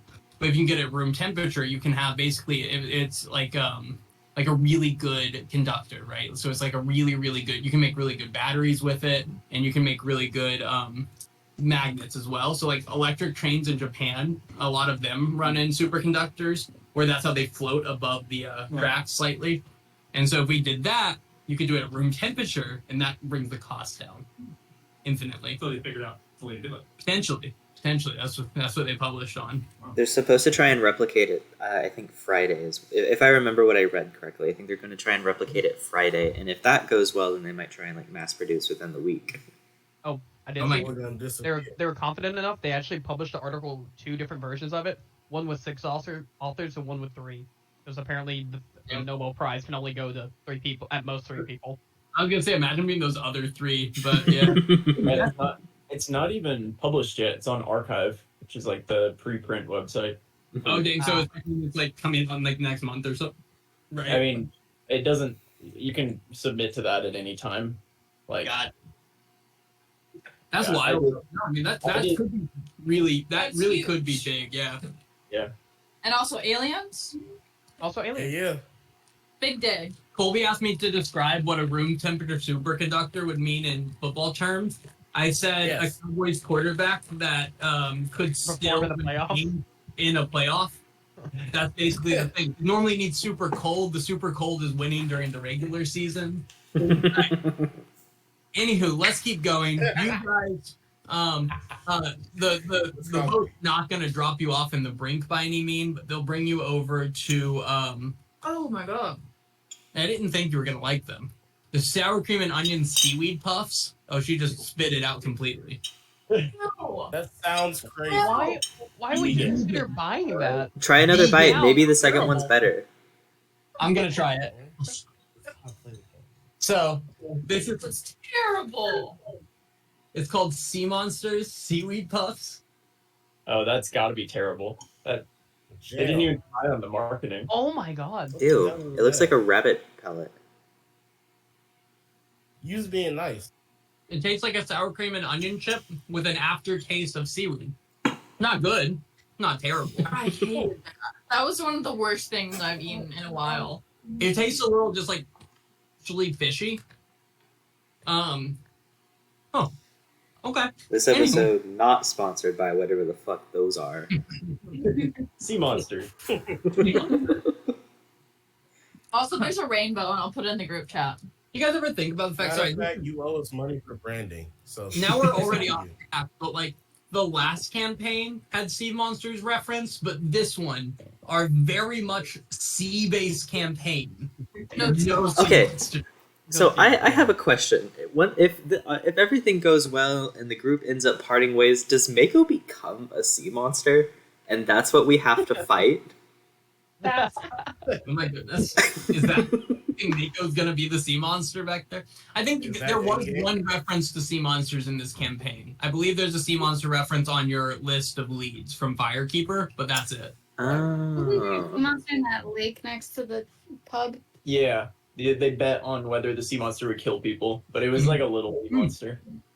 Yeah, that's true. Those were our Little? live- For little, I think they're like CR10, but No, they're huge, but oh, I have the seaweed after. I put down a parlay because I'm a fiend. But it is- oh, dude, I put like 8 $5 bets in today. I put $50 in bets on like $5 bets, and I already won $48. I'm real close to breaking even already on one bet. Anyway, that's all it takes, man. That's all it takes. I got a parlay that was 3 games. At the first inning, there was a 0-0 score. 3 baseball games. Got it. Nailed it. if you or somebody you know is undergoing gambling problem, call Sorry, 1-800 we really gambling need to problem. keep going. You guys, they wouldn't drop you off at the brink, but they'll actually bring you to this small dock here by the Buck. That's one of the places they'll drop off, and you guys are able to walk towards the brink and head into the Pixie's Pint. When you're in there, you hear there's like, for the most part, it's kind of quiet. This bar is never very loud. It kind of seems like the people keep to themselves. But there is a man who's like a very old man who looks battered and bruised, and sitting in the corner, and he's just kind of bouncing his fist on the table over and over again to a slight beat, and he's just going to the end of the end, to the end of the end, and just like quietly to himself over and over again. Besides that, you guys can head down into the brink. Is he okay? Like, No, I'm Does- gonna ignore him. does he look like he was at the dragon thing, or does he just look bad? Give me an insight check. Oh god, I'm Well, not we good at don't those. tell if he's wearing nice clothes or not. He's definitely not in nice clothes. He's A in pretty raggedy clothes. Yeah, he's just kind of like bouncing. 10? Yeah. He doesn't look acid burned, but he does look pretty beat up overall. Oh, I don't But know. If, he gives you guys no attention when you come in. No one's paying him attention. He's just sitting in the corner, kind of chanting that to himself, with a bottle of grog in front of him. if he's not paying Recognize attention, him? I want to go ahead and cast Major Image to kind of like cover up us going into the barrel. Yeah. Just in He never case. looks in your direction as you guys head down the barrel. I don't trust him. But yeah, you guys make your way into the brink. Oh man, I'm not gonna move into that map. It takes so long. B, if you want to, go for it, but I don't want to. What? To move them into the hideout map. So it's just, you have to drag Oh, it you're for fine. I got it. No, but you guys get in there, and Plume is like the ladder when you come in. He goes, "How did it go? Tell us all. Come on, well, come to the table and tell us." And then like zooms over to the table. Anna, once she gets in, is there a comfortable couch? There's everything that's been in this map from the beginning. Oh my god, I forgot that we switched it. We just did because I was not going to. I'm going. Oh my god, no. War crimes are rule. Oh, I'm well. gonna lay down right there. That's kind of how it went. Like just on the bench, and it just plops on a bench. But yeah, you guys, Plume kind takes their place at the table and is like, "Tell me everything. What happened? What happened? A lot of people are dead. The right people? I lost Horsey. Not our fault. What do you mean you lost Horsey? A little halfling took it from me in the ethereal plane. You let that happen? And you let him? He told me a joke and I couldn't stop laughing. I You did lost? really bad. You lost to a halfling? Yeah, I had just With escaped 3 dragons. But then you lost to a halfling. But with joke. Yeah. He told me a joke and I just kept laughing and it felt like I failed some type of like save of some kind. And then he took Horsey out and then said, "Bye, bitch." Wait, real quick. I don't have a lot of context here. You both made it to and left the ethereal plane? Because I always pictured you more as like murder hobo type. And You're what not type wrong. goes in the ethereal plane? Ethereal. Those with magic. How do we get there? How do we get back there? I don't know. Can you plane shift? You know a portal to the ethereal plane? I'm gonna try and plane shift. And no again. There's a family of elves back in there, and they don't You're know. right. You know how to? Can I try? Yeah, you just see Fathom going back and forth really quickly like this and nothing happens. But overall, I think it went like really good. I did get a little acid burned, a little fired. But I did kill a lot of like rich people and the fire and the building and the acid. Wait, okay, take it from the beginning. Yeah, okay, here, I got this. What did Avatar have to say? Oh. I'm gonna use my major image from earlier to kind of like create like a little video display of everything that happened. Arcana check. Ooh, okay. Am I good at Arcana? I don't think so. Or it could Okay. be your bard. It can be your charisma. Because Arcana's more like history of magic and knowledge of magic, but So like add my charisma or like one of the charisma. roll your charisma. Okay. Let's use this die. 16. Is that- Yeah, you okay. do a decent job. You'll notice that Fathom definitely adds some words that might not have been there during this major image, but redoes the speech, and he's like at the end, Plume is like, wait. So he used a staff to blast lightning and rain from the sky. Yeah. He also won an angel. Yeah. I really don't know what the angel was for. And he I also don't- So like, And weird. he also mentioned Ogma, but I don't know if they actually have whatever the relic of Ogma. Oh, did we tell him about the relics? He was Wait. trying too hard. What relic of Ogma? Don't worry about it. What relic? Wait, are there relics? Wait, so the other things. Oh, were those relics to Malchus and Eldath then? Was the angel a relic? this is relics of ball. I'm gonna hold up my thing. Yeah, That's I'm wearing a relic to Tamora. And this is It's Bashaba. weird. This didn't come up before, right? This is odd. We don't tell people about it. Well, not very evangelical. Oh, okay. You think the angel was like a relic? What is The wings could be a relic. what is that god? Like what do they do? I don't know too much about gods. Eldath is the goddess of peace. Ogma's knowledge, wisdom. If you guys have a question about the gods or any of their items, just go see Welt. Welt is like the foremost knowledge of that in Aetros. We told Weld about it. He said we made his entire life. Yeah, No but big deal. Does Welt know about the angel and the staff and everything else? no. No. No, we went there before. We did Oh, well, if you guys really are curious, go ask Welt. Welt could give insight, because if Valisar has magic items that, religious relics that could be relevant, that's pretty important to know, right? No, I get Yeah. that. Like, he had an angel, right? Was that real? Or was that just Fathom's weird description of a dude? No, the angel was real, actually. It was there. It was there, thank you. How the, like, okay. My wife was definitely not there. Yeah, y'all know how powerful angels are, right? Angels don't just come cruise around here, but, I don't know actually. oh, angels would fry you. One-on-one, you versus an angel, fried. I think Anna could take an angel. Anna couldn't take a halfling. Oh, that's a good point. That's crazy.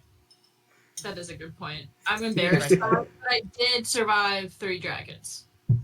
That is very true. And I broke the dragon egg that we found. Okay, Do so you know about the dragon egg? yeah, Okay. so you guys have a dragon egg? Well, Yeah, we not found anymore. it. Had. I Inna smashed it. Inna crushed it. You smashed a dragon egg. You had a dragon egg. You smashed a dragon egg. Dragon just acid blasted a bunch of people and burned down a building a little bit. Yeah. Yep. What was the general consensus of the crowd on the dragon? Terrified. They hated They were- him. You're like, I'm dying, acid. Oh, that's good. No, And- that's really what we were going for. There's also like a weird old guy upstairs, just kind of like chanting to himself, like the end of the end. Maybe that's dragon related.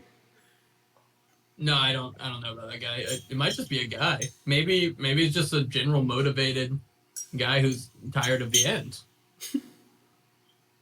Seems suspicious. Okay, well, blast him with acid if you guys really want to. I don't care. Mom, Or can invite we? him to the rebellion. Live your best life. Hook Mako up with him if they're about the same age. That's funny. She's old. She made. What was that? Make up with the crazy guy. He's old too. Don't describe the guy to me. You left your this is out of context. You left your Captain Arone back in Pharaohs, so It's okay. She has someone to return to now. oh my god. That's true. You guys, he didn't have a life in Pharaohs. He had a life back in the faculties. Y'all just took him to Pharaohs and dropped him there. Make it bad. He'll be fine. That's fine. He's a grown man. He's an adult, right? But yeah, so this all seems like really positive news, apart from your horsey And we start and crying. general embarrassment. But besides that, that's pretty cool, right? All in all, it was a very successful mission. Surprisingly so. Things don't normally go that well for us. Yeah. Like we didn't lose anybody. Nobody got hurt seriously. Everything went according to plan. It can't beat that. Horse This tea. is well, besides horsey, this is really good, you guys. This is like genuine progress.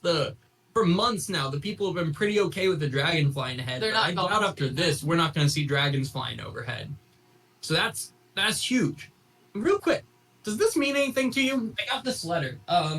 Arrived by paper bird. It just says, sending ship with crinkle-puss and explosive wine, and then a smiley face.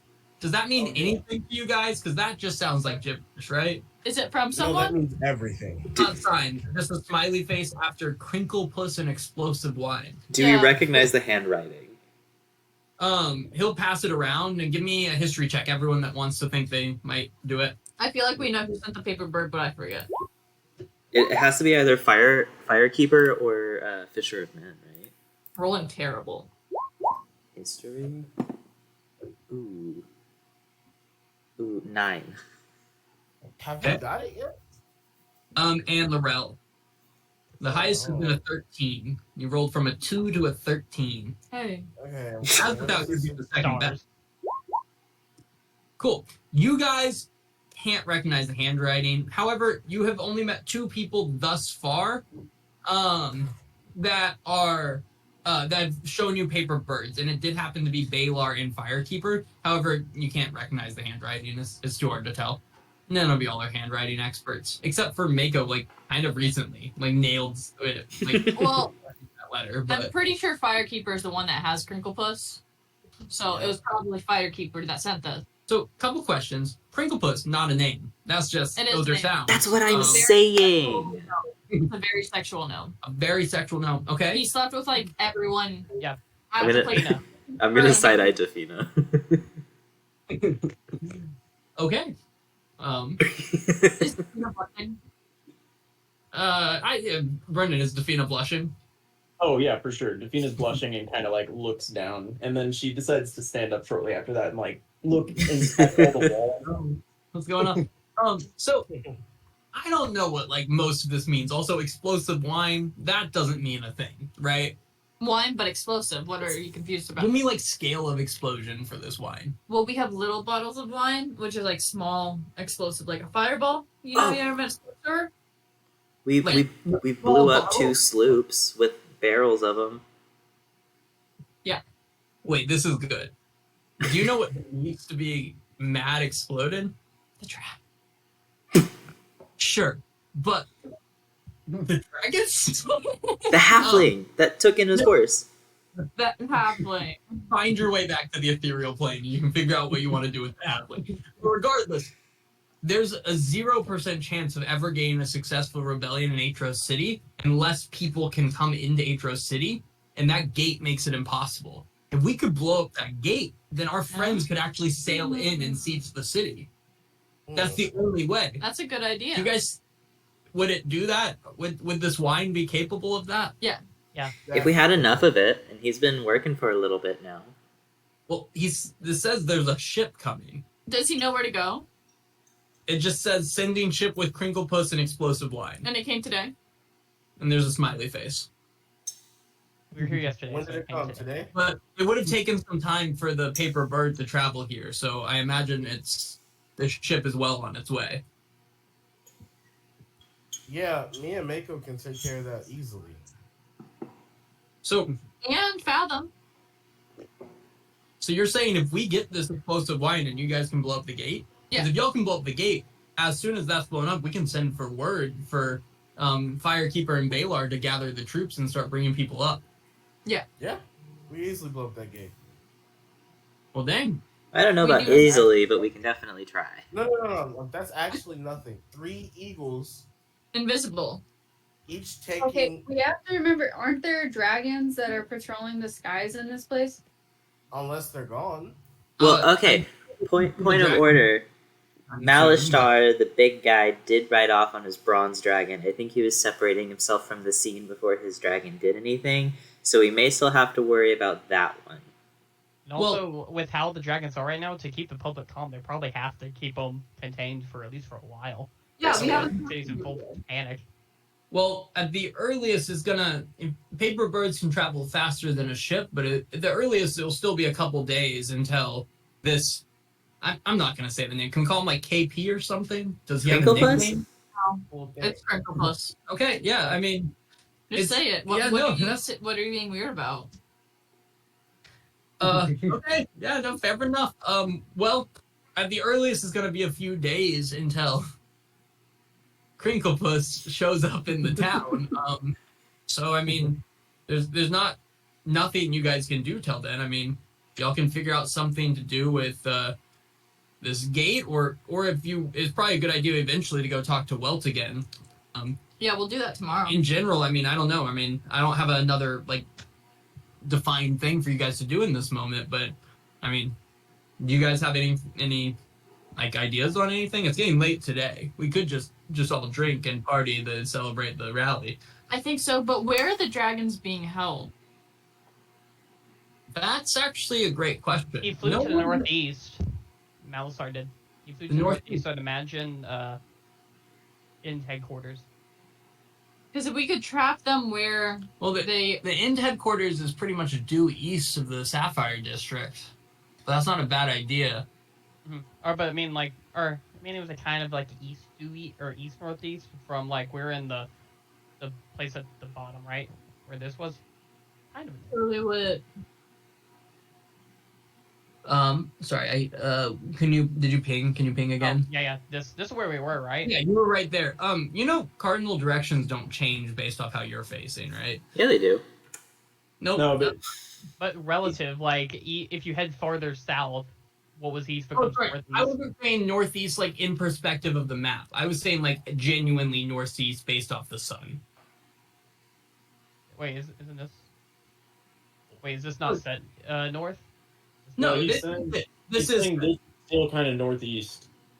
yeah. Oh, okay, yeah, I get what you mean. Yeah, no, 100%. Yeah, no, that's very fair. Yeah, basically, yeah, that's the direction you saw him flying off.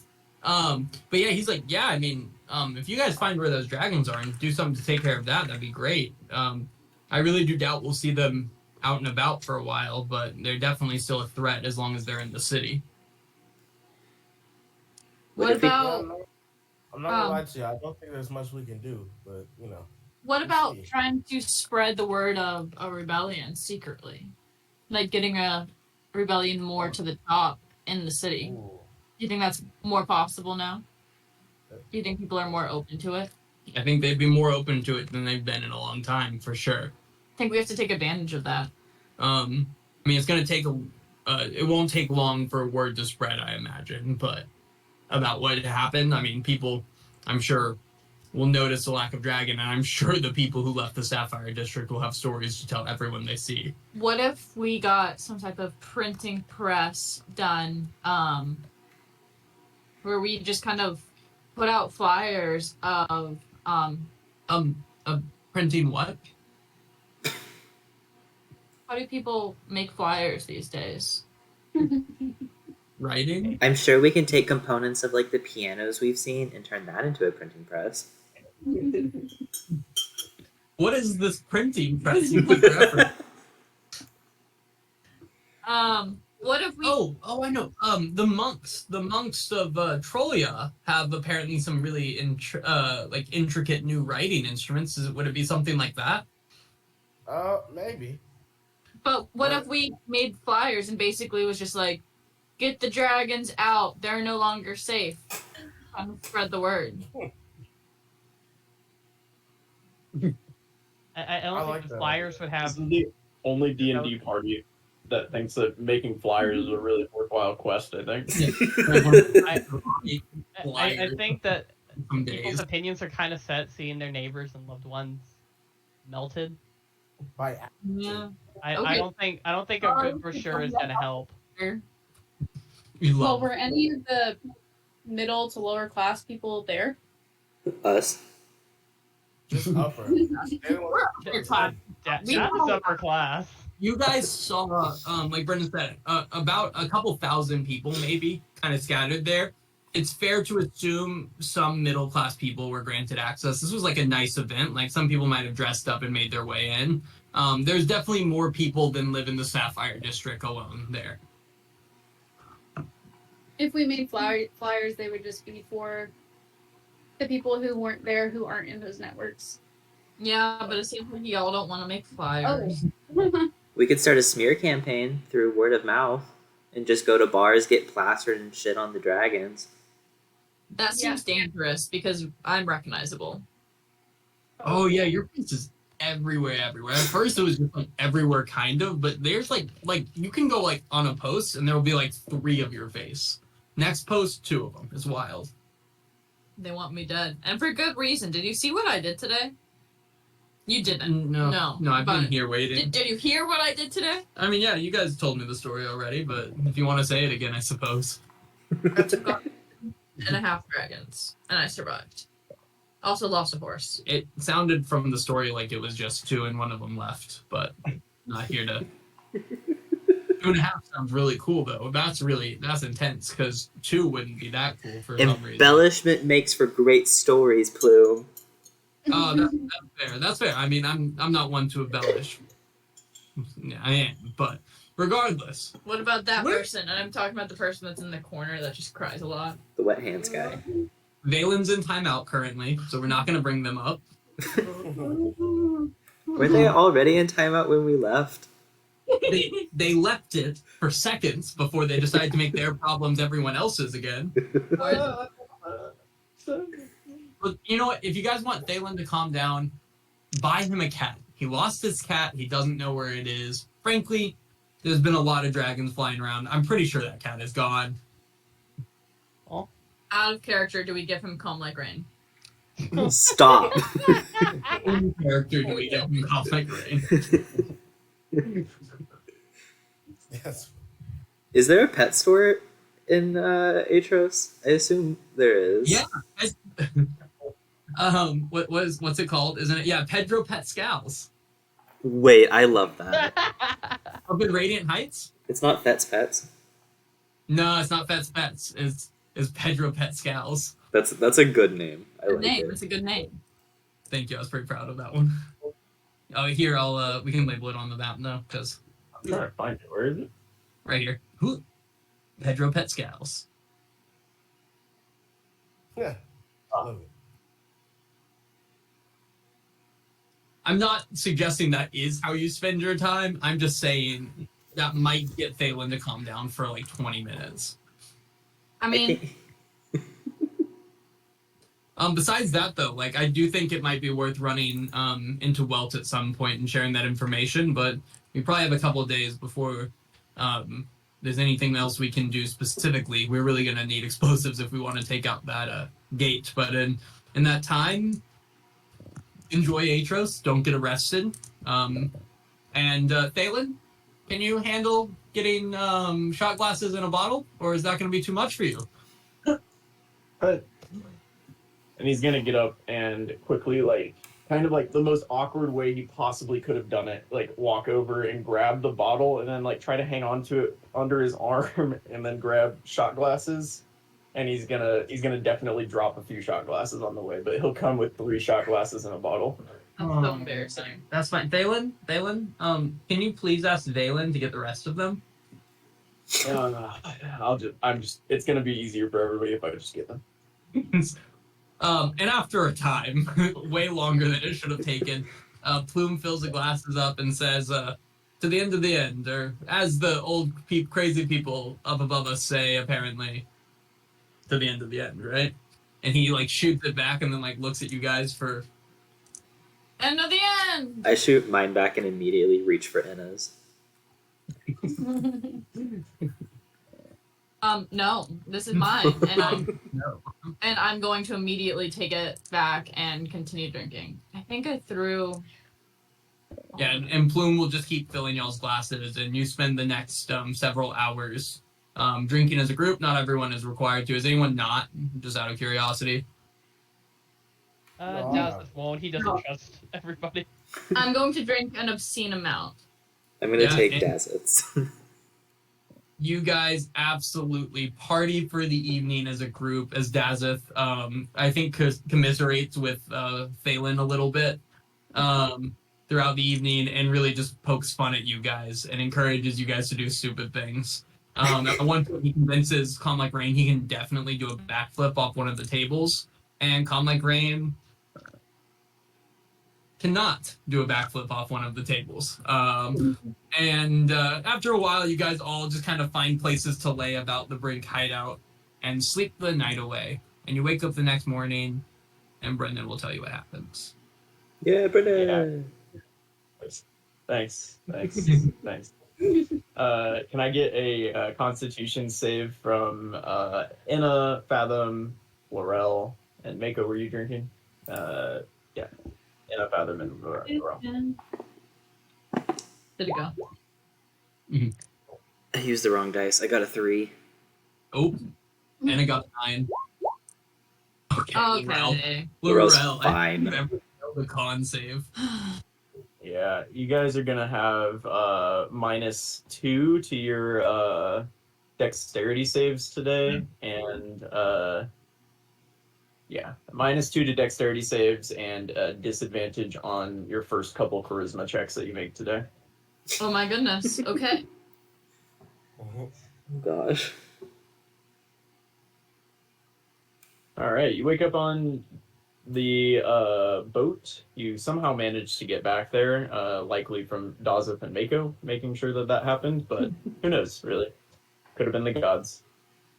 Yeah, what are you up to today? I think the first thing we should do is go to Welt. Yeah. Yeah. I think we need to ask him about the angel, and we also need to see if he knows anything about the thing of Ogma, because they mentioned Ogma, but we weren't able to verify if they had the relic of Ogma. Because if they don't, we might. Oh no, Ogma's on a different continent or a different landmass. But it would be good to know what it does, just in case. Yep. All right. All right. You can make your way through the familiar path that you've taken before to the Academy of the Seven Sages. And actually, a quick question. Are you guys walking over there, or are you going to take the ship and dock it somewhere over there? How far is the walk? Like, is it a long walk? It's You pretty can measure far. it on the map. It's pretty far. Yeah, it is pretty far. No, we're on the ship on the docks. Let's take the ship then. It's like a mile. Yeah, That's ship. not too bad. I have the horse. Like, if y'all are that hungover, like, I can throw some heal on the horse. I didn't lose my horse to a halfling. Hey! And it's gonna look like she's about to hit you. Which might send you to the god of death. Let's just take the horse so there's fewer people that can see Anna. Because she's not going to be able to talk her way out of it. No, not at all. No. I'll take the horse, and I still have the stealth cloak on. Did I say horse? What? Did I say ship or horse? I don't know. You said take the ship. horse.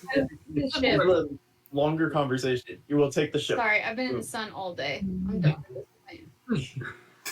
So you take the ship over and you park it and you take the little rowboat, or you swim if you would like. On this very short journey, Fathom and Anna take multiple chances to throw up over the side. But by the time you get over there, you feel equally shitty. Nice. I'm gonna high five him. Do it, and I'll throw up again. Dazza, Yes. can you cure me? No From my cure yell. me. He'll pass round 5, lay on hands to everyone who needs it. Yeah, you feel a little better, maybe a little luckier too. Does that get rid of the other stuff? Yeah, it does. Okay, just making sure. Can just do that. Just For 5 HP. for fix that. That's a lot. You like that he made you vomit a few times on your way over before I you know, fixed that it. was kind of rude. Long rest for everyone that got injured and lost spells, by the way, too. I did get injured. Oh, you have to I did lose spells. Wait. I just Horse- realized I should have been upping my lay on hands for quite a while. It's supposed to be 5 times my paladin level. I haven't upped it since I made Daza. What? That's so bad. We started at Do it 5. now. We've gone up like 3 or 4 levels. Yeah, I go from 25 to 40. Oh my god. I had so much more healing to do. That's literally Fathom's like full HP. Yeah, So I nasty, have a yeah. fathom in my hand. That's, I don't like that. you know, the thing. Yeah, even though I healed probably 3 y'all, I have just as much as I've had the rest of the campaign.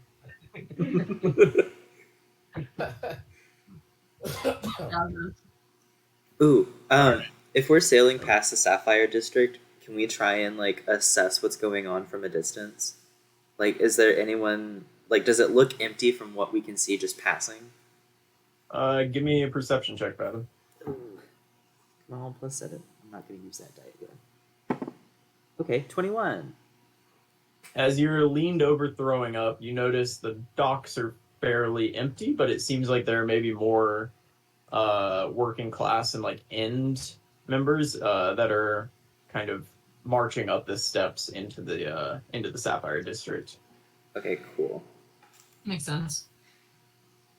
Is that one guy's ship still there? The one that lent us the clothes? Or yeah. No. Okay. Hopefully he's okay. Yeah, so you make your way over and you park the ship somewhere around here and take the rowboat to shore.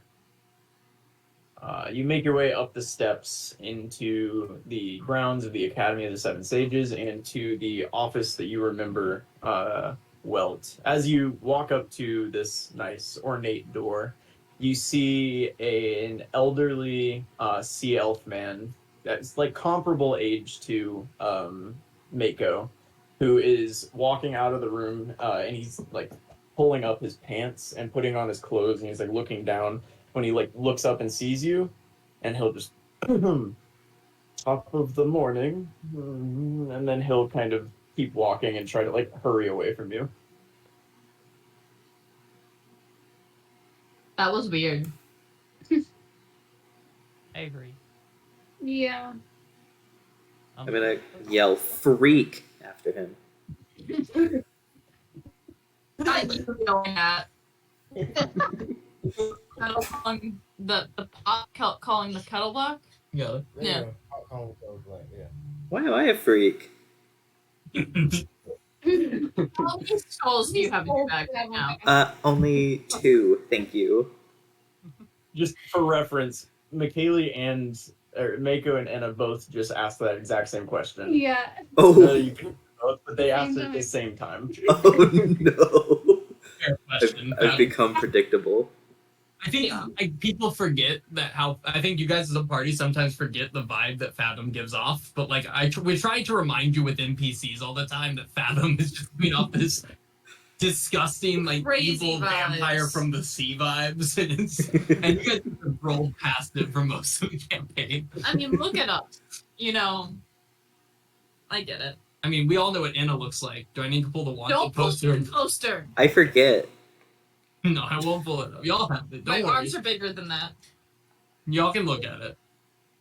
Don't do it. I feel like you're about to do it. She was with the arms. They're tiny. She's got big arms.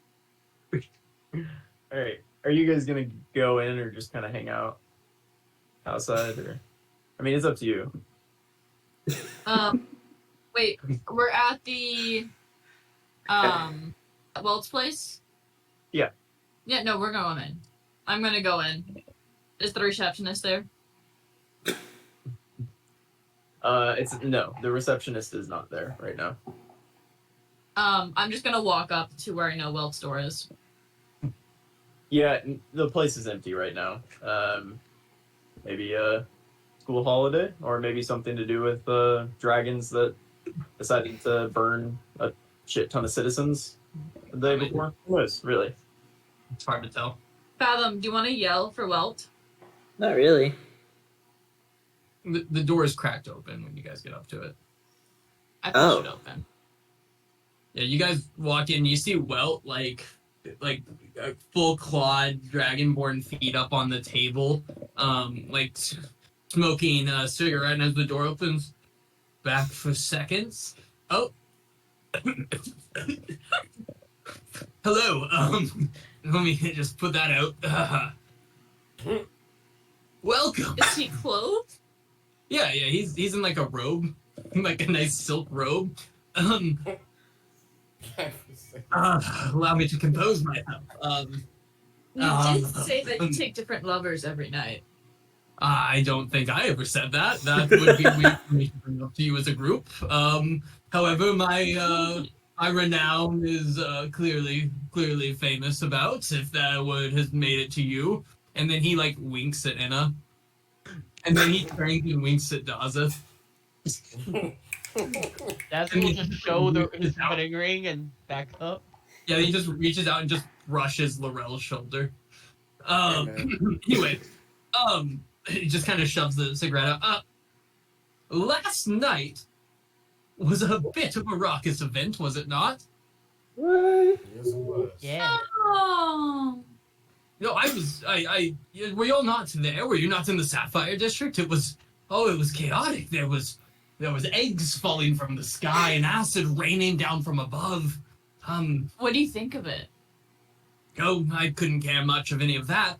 Did you see Malasar and the items he carried? Yeah. The staff of Malchus himself.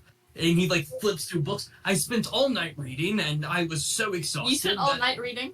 Yes, I did. What about your lover that just walked out the door? These came about 8 a.m., maybe 9. Just Why so early? Right? well, You're busy, man. You got a schedule. frankly, it was late to me. I was actually about to lay down for a quick siesta before I continued to read before you He arrived. said he had a sexesta. So Malister has the staff of what? Malzar is the staff of Malchus. The device that he was using to control the weather. That's pretty much what it does. It can call about storms in a small area, but really concentrated ones. And he was just showing off a small bit of it last night. That lightning can be quite dangerous, according to this journal. Additionally, of even more interest was the angel that was there. I was up front and center, and based off my readings, there's no way that wasn't an angel. Like a literal angel? Yes, he looked a bit ill, I would say, but that was, in fact, an angel. What does an angel do? Well, they do about the same as us. They just do it in a much better place than we do. Have you heard of Elysium? Heaven? A bit of that. There's kind of different planes that different people go to. They speak of planes for warriors and planes for cowards. Elysium is where the best of us go. Well, I've been Those to the that warrior deserve plane. peace. Do you know about the ethereal plane? Ethereal plane? The ethereal plane. Yeah. Yes, so it seems to be an interesting place. There's demons and others, fey creature that make their home. A halfling took my horse. I don't know what to do with that information, but thank you. Do you have any cool artifacts or items from there? No, I came back with less items. I'm going to talk to the others again. But this angel, it looks almost in a daze. I'm sure you all caught that too, of course. If you were at this rally, you must have been as interested in the magic that I was there as well. So you noticed then the thin crown that Malasar wore upon his head. Yeah. No. We Continue. cut our way. Not I was- perceptive. Well, my eyes were drawn to it as it shined to me almost in its simplicity. It was just a simple silver band about it. And so, of course, I got to read an angel, silver band, Eldath, of course. And I read this book on Eldath, and it seems to be this halo, this angelic halo that is known to potentially give you power over angels in some way, to give you this kind of somewhat control or charming effect on the angels. So I think That's to the myself, angel. as I read further and further, and I think to myself, Malasar, Eldath, angels, dragons, where's the connection? What does it all mean, right? What could that possibly do, right? And I had nothing. And then I read some more, because every answer is within a book. And if it's not, it's just within a book that has not been written yet. And he just keeps like going through books and books. And he goes, I should write that down. And he writes it down in a little notebook, closes it, puts it away. Pulls out another book. There's one mention way back in the text, way, a long time. That this ancient connection between dragons and angels. Yes, you've all read about this, of course, at some point in your life, I imagine. No. This ancient book on Eldath, just called Eldath the First. Unsure what the title means to anything. But it talked of a loose connection in a way, a meeting, some ancient meeting between angels and first dragons. See, the text just said that they spoke through a mirror, right? Where the angels of Elysium talked in poetic language to the dragons of Darazil. Now, I don't understand what any of that can mean, but maybe it could mean something more. There has to be a connection here, no? But, alas, that's as far as I've gotten in my readings. So, sorry, what brings you here? I just got so excited by the whole event last night. I'm up on some amped energy this morning as well, as you can So imagine. you think because Malasar has the crown that he got some god's temple, he's able to control the dragons better? I think that there is some connection between the angels, which clearly came from Elysium, and at least one text that says about some communication between the angels and dragons. I don't think this is a coincidence. Malasar is a scholar before anything else. He took the time to read and to learn. I don't think anything he's doing is random. I think it all has purpose. Why did he choose the items that he has and chose to show, when there's the items that you all have that was existing at other locations? Why did he preference those that he has? So if we can break a crown from his head and put it on one of our heads, or just take it off his head, we might have some control of dragons. Same if Or you take be- the staff. Yeah. Well, no, the staff just changes the weather. So is the mirror the artifact for Eldath?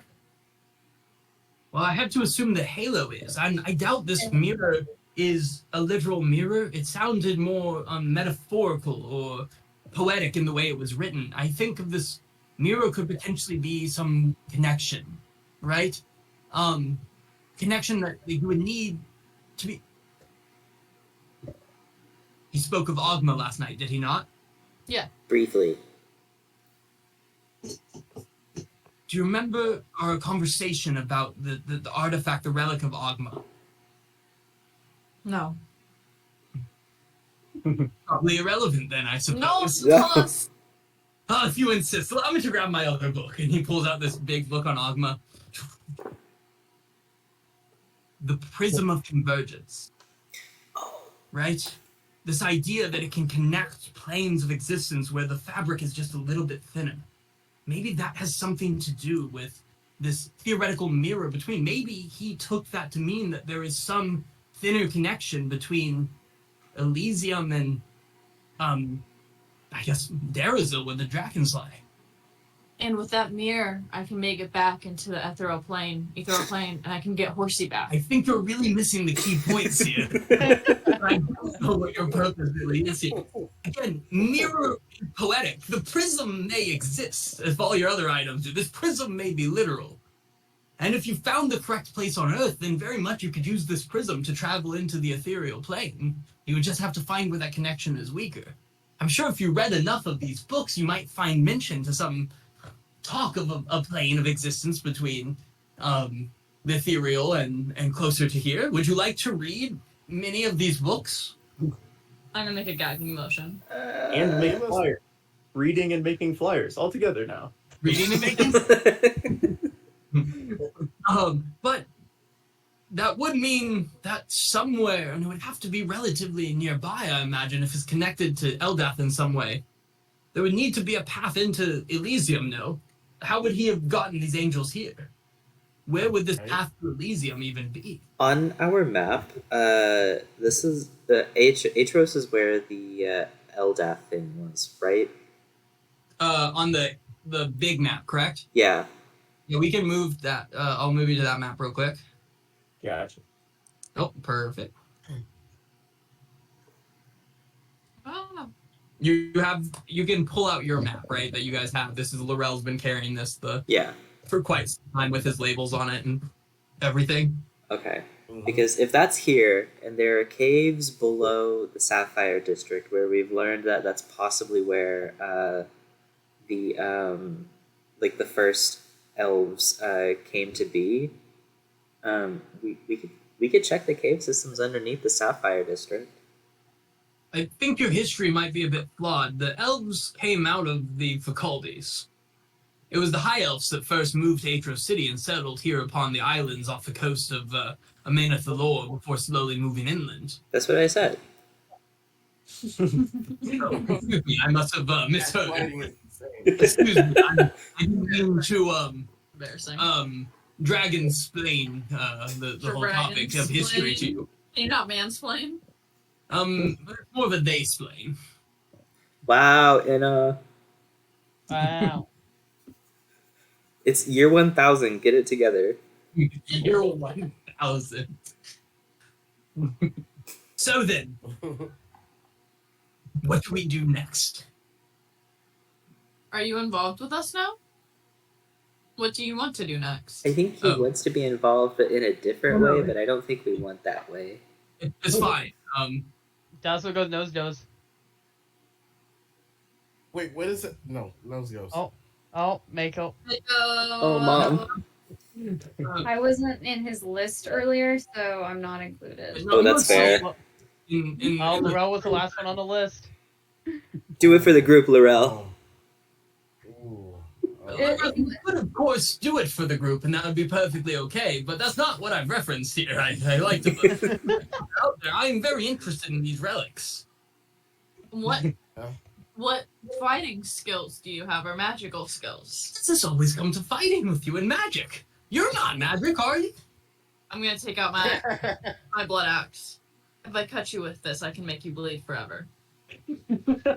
Yeah, most weapons do. That's how weapons work, is it not?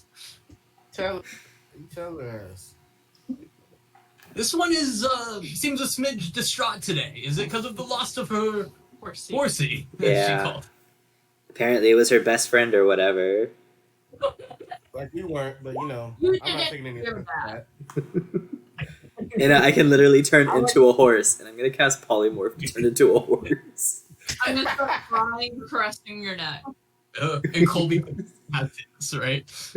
To be fair, I call Yeah, my but I Faye all the just have one. time. My Faye's not my best friend. So what we doing? Well, you see, academically speaking, not everyone gets as attached to inanimate objects as others. Inanimate. Whoa. Mine was real. My Faye speaks Sylvan. You just said the Fae wasn't your best friend. I didn't say I didn't like him. Oh my. So it comes down to, did you have any questions for me or any other insights into this? Because How do we get into the things underneath Aetros? Would you like to come spelunking with us? this is literally the first I've heard about things underneath Aetros. I asked you asked me last time, you said, do you think that there are caves under here? And I said, I don't know. I don't know of any caves, but there could be, I suppose. Well, we think Then you guys left for 2 days, and you came back today talking like the caves, like that's the caves. so. There are caves, I believe. So there's caves in the Sapphire District. Intriguing. Do you think it would be of any use in helping us? How deep are these caves? Ma'am? And is there a way into them where one wouldn't have to swim? Because books have a tendency to ruin in the water, and I You're imagine not I would be taking less any good books. without my books. Well, we do have a, I was just fucking saying. We have a bag of holding, so it wouldn't get wet. Problem solving. I knew I liked this one's curly hair and vigor. Okay. Okay. I'll take that. Weird, but okay. Yeah, I'll take it. So basically what Enna is asking is, can you fight if need? That's what she's asking. And it does a lot of the fighting anyway. That's true. Like, we can protect you if need be. But, I mean, could you hold your own? Possibly. Well, I Just do have something these attacking. claws just naturally upon me, and if I get angry enough, I can dispel a small bit of ice from my my mouth that could make it quite cold. If you Okay, could so that's enumerate how much life force you had, what would that number be? If I ranked myself with my HP, I suppose. Let me address a book to see what that even means. Here, I have this one. It's called Dungeons and Dragons: The Player's Handbook. It's about a game that children play alone in their basements for the moment. And he just like reads through it for a while. Did we break the third wall? Like 25, maybe? I don't know.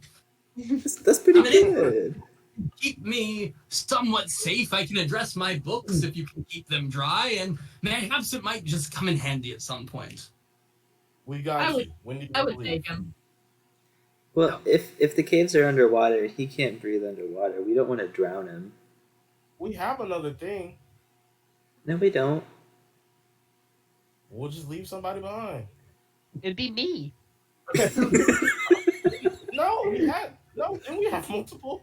No. We don't. bought 2 underwater breathing potions and we used them the same night we bought them to get to the thing God. stealthily.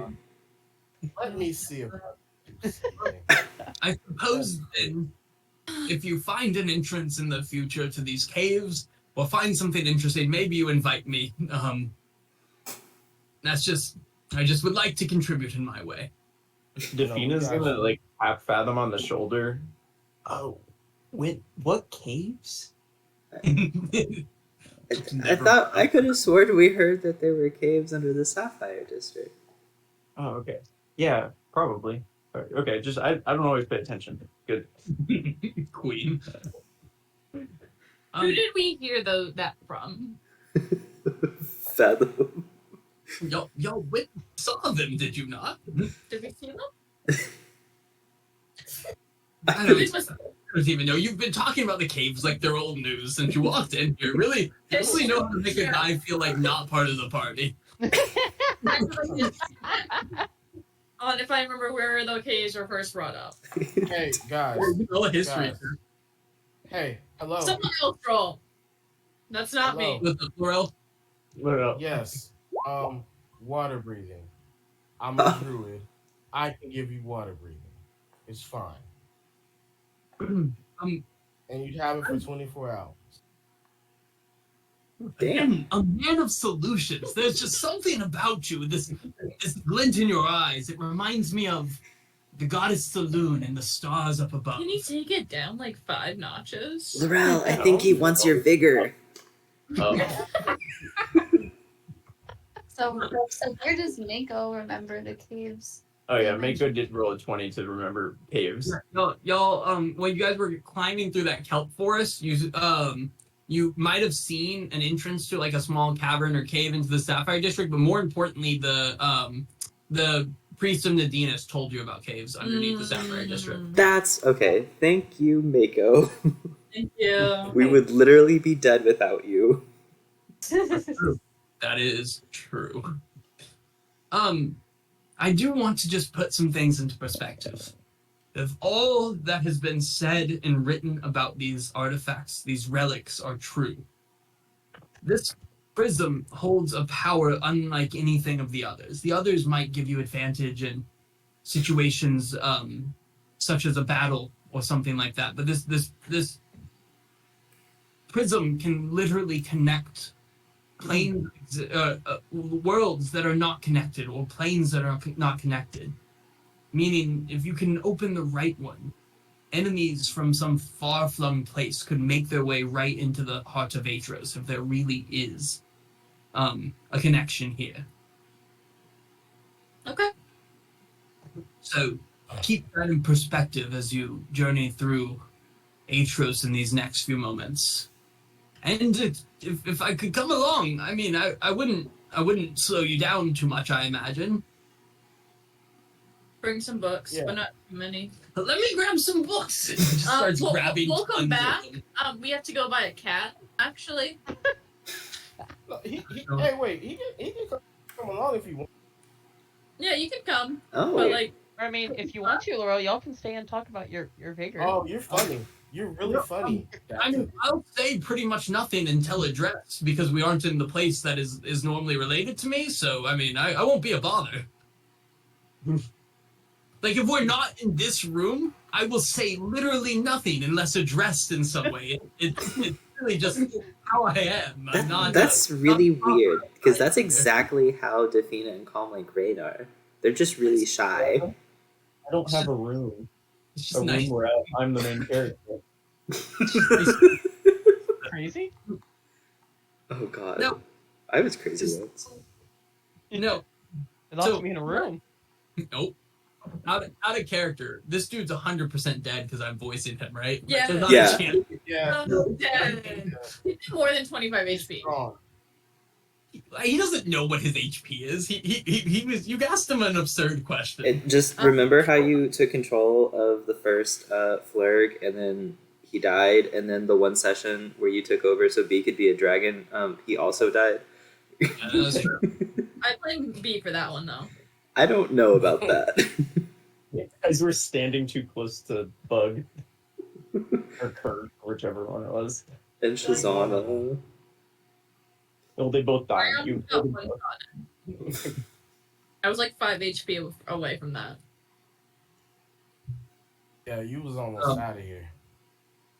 With that, he is going to grab one history book related to each of the 8 gods and just start like handing them to Fathom, just like handing you book after book. There's a slight squish noise as I don't think I got all of the water out. Oh, okay. Will you dump all the water out? Oh yeah, I'll just turn the bag over and just say water and just pour it in the middle of this room. Remind me to leave a note for my my assistant to clean this up. I think there's like an inch of standing water now. But yes, if you want to leave, Laurel, would you like to spend about 20 minutes with me before we continue on our journey? What? Bye, Laurel. What? Bye. Have fun. Fathom Yeah, leaves. why not? Let's talk. Let's talk. Anna's going to leave the room, hesitate, look back and go, and then leave the room again. Yeah, Laurel, the door closes, and as you hear the kind of steps down the stairs, he goes over and opens up a book, and as he opens it, just a faint bit of like jazz music starts playing from the Oh book. my gosh. And he walks around lighting like different candles, and he says, "So, have you been in Aetros City long?" About as long as them. Well, the clock is. And we fade to black. Yeah. I'm not playing this out. Let it happen. Next thing you guys know, Laurel comes walking down the stairs. Laurel, can you describe how you walk down the stairs? No. With the limp. Oh, no. No, With Laurel. a slight limp. Girls a bottom? Is Well, I the mean, dragon yeah. part gonna be the bottom? Okay, is Welt coming with you guys? Did you officially invite them? Yeah. Yeah, he's with us. So Welt will certainly follow. Well, we'll be in a vest, like a nifty little vest, and pants that go down just to the calf, think like what the hobbits wore, what Frodo wore when he first left the Shire. Full fledged, that's what he's wearing. High waters. Yeah. All right. And where are we headed now? Pedro Pascal's? Oh yes, to get a pet. Pedro Pascal is still there. Oh. All right, you make your way all the way across, basically as far away as you possibly could in the city to Pedro's Pascal, which is right there. Oh, wow. Yeah, you approach a small, or like a moderately sized, kind of normal, inconspicuous looking building. It's a different color noticeably than all the other buildings around, and it seems to be kind of poorly kept up. But the outside it says Pedro's Pascal.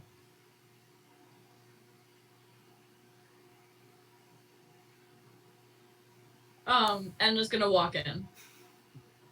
Yeah, What- you walk in and like you are immediately just hit with smell and sound as you look around, and there are dogs, there are cats, there are llamas, there's a cow that's just wandering around. This isn't a very big building, and they're all just out in this building, like walking around, wandering around, and right in the middle of them is a shorter wood elf man, and he'll look up. And he has a frog on top of his head, and he's holding a dove in his hands and petting it. And he'll look up. Hello, and welcome to Pedro's Pascal. I am Pedro. And he'll continue petting his dove. Do you guys think we should get the saddest cat that Pedro has, or the cutest one? I think the one that looks easiest to take care of. The one that is. Pedro, do you have like an emotional support cat? My dear, I have everything. Yes, of course. And he'll gently toss the dove up in the air, and it'll just start doing circles around the room, this very small room. And keeping the toad, or the frog on his head, he will make his way, like almost like parting the waters. You guys don't think you could walk around without stepping on animals, and he just kind of gently walks through, around, and between these animals. Snakes. I mean, there are spiders, everything here. And he makes his way to a corner where there is a gigantic, like, Maine Coon type cat. It has like long fur. It's all kind of knotted and stuff, and it has the grumpiest look on its face. And he'll say, "Here, this is the best cat I have. Take it for your friend. Emotionally, very supportive." I'm gonna look at it and I'm gonna start crying because it reminds me of Horsey. Why does it remind you of Horsey? I'm very. How much? This cat, this very fine cat, will be 10 gold pieces. It's a very fine cat. Good cat. Do you have other Yeah. cats? You talking about I do. shoes? But this one is the finest. Can we see the other cats? You can look around. This is the cat I am presenting to you. I'll take it. And I'm gonna hand over 15 gold. Keep it. Oh, He's so- worth it. Thank you very much. And he's gonna tip the frog to you. Like, Can I have some cat food with that too? it is a cat. They eat pretty much anything you feed them, I think. All right. Have a wonderful day. What do the other cats look like? And this llama will start like kind of like snarling at you and spitting at you, Fathom. What? What? I'm sorry. I don't have a. I'm sorry. Okay. Why is it spitting at me? I don't know. From around the llama, you can see a little black cat, a little orange cat, and then a pretty, like, very fat Siamese cat that's sitting at the back where there seems to be kind of a cash register. It's buried under animals, but it's sitting on kind of the top of this pile of other animals. I wanna pet the black cat. That makes sense. Yeah, it's sweet. Okay, that's all. I'll offer it a little bit of gross seaweed. It No. will eat it, because cats will eat anything you give them. Nice. And you can make your way out of Pedro's pet scow. All right, what's the plan now, team? I think we need to go back and give this cat to which one? Valen. Valen. Valen? Valen. It's one of the two. I can't keep track. I always call it different ones every time. They both Okay. seem to have problems. Do we No. wanna take Welt to the brink? It's kind of like a hideout. Oh. What if I took the cat over there and you guys just did something else?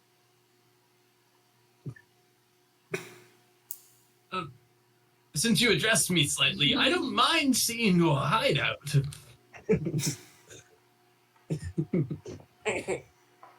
Yeah, I think we just like hang out away from where we're taking the cat and then wait for Enna to meet back up with us. Okay. I second that. All right. Can everybody roll me a quick D100? Everyone? Yep. Lucky. I Get a can use 1 a in luck. 100 I can use chance a. Oh, never mind. Mako's done it. Oh my god. What? Anna and Mako? What? How is that The possible? duality of man. Right? Not a 1. And a 100. One is nuts. Also, back to back. Yeah. What are the odds? Oh my god. Refresh. A nat 1 on a D100 means you're never getting your horsey back. I know. Not me rolling a nat Yeah, 1, yeah. having a minus to it too. It was bad. So does that like so does that like even out DM? How does that work? You'll see. So Anna, you know your job now. You got to carry this cat to the brink. You no longer have a flying horse, so you just got to kind of run. And you make your way. You're sprinting across town carrying this horse. And as you get over onto like the beach, you kind of have to take the beach over to the brink. You start to trip in the sand, and you're like, I'm not worried about it. I'm Anna. I don't fall. And then you kind of just keep tripping, and then you end up flying into the water, and your pouch with money in it goes falling into the ocean and is swept away. However much money you had on you, you have lost into the ocean. 515 gold? But the cat manages to jump out of your hands and avoid being smushed by you, but it does end up a little wet. What if I make Fathom go in the ocean and search for the gold with me? Well, Fathom's not there right now. What if I go search for the gold? Sure. Give me an investigation. Nat 20, nat 20, nat 20, nat 20. I deserve it. I deserve it. Wow. Yeah, you find a small piece of seaweed that seems to have been nibbled on. Sorry, that's my bad. No gold? Anna, would you like to lose anything else today? No. Lose. And the rest of you, you're just kind of like Shadows. sitting around, kind of hanging You out did outside or loitering. And Mako, you're like looking around over the city, and all of a sudden you get smacked in the face by a piece of paper. You know, like cartoons when paper comes and sticks to your face in the wind. That's what happens. And you pull it off your face, and you have a ticket for the Aetros City Atrimonious History Tour. That's what it says. One ticket.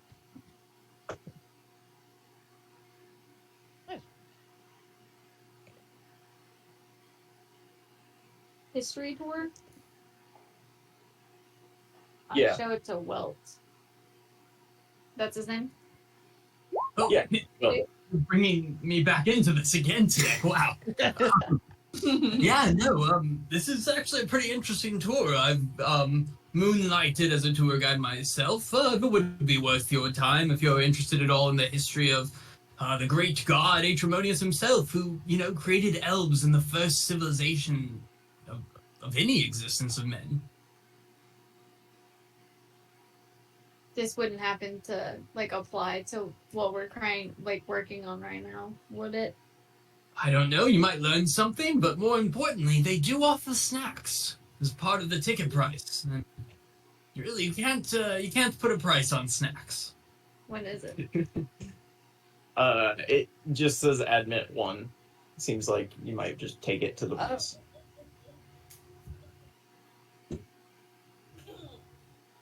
Okay. Is it handwritten? How long is It is, yeah. Very nice handwriting, though. Which means Mom can replicate it. Oh, I could. Try. Yeah, I could try. Is someone laughing in the background of someone? Yeah, that's Maria. Tell her we said hi. She says hi. Yeah. They say hi because they know you're being ridiculous. Wait, we didn't say that. We didn't say that. Oh, yeah. Oh my god. Okay. Yeah, if you want to ask Welt how long it is, Welt would know how long the Yeah. how long is this tour, Welt? Oh, the tour will take you a cool hour and a half, hour 50 if you count the snack break halfway through, which again is really what makes it worth it. But they'll take you around some theoretical important sites around the city. Mostly they'll just take you to a place where you can view the statue of Atrimonius from above, like up on a hill a little bit, and they'll point at it and they're like, look at that, how cool it is. And then they'll take you to the statue to show you that as well. It's pretty difficult to get over there usually because of the whole, you have to go through the gates and everything, but they'll take you over there, let you see it, let you stand on the lighthouse next to it. It's a delightful time. You learn a lot. And do not let me undersell the wonder that is the snacks.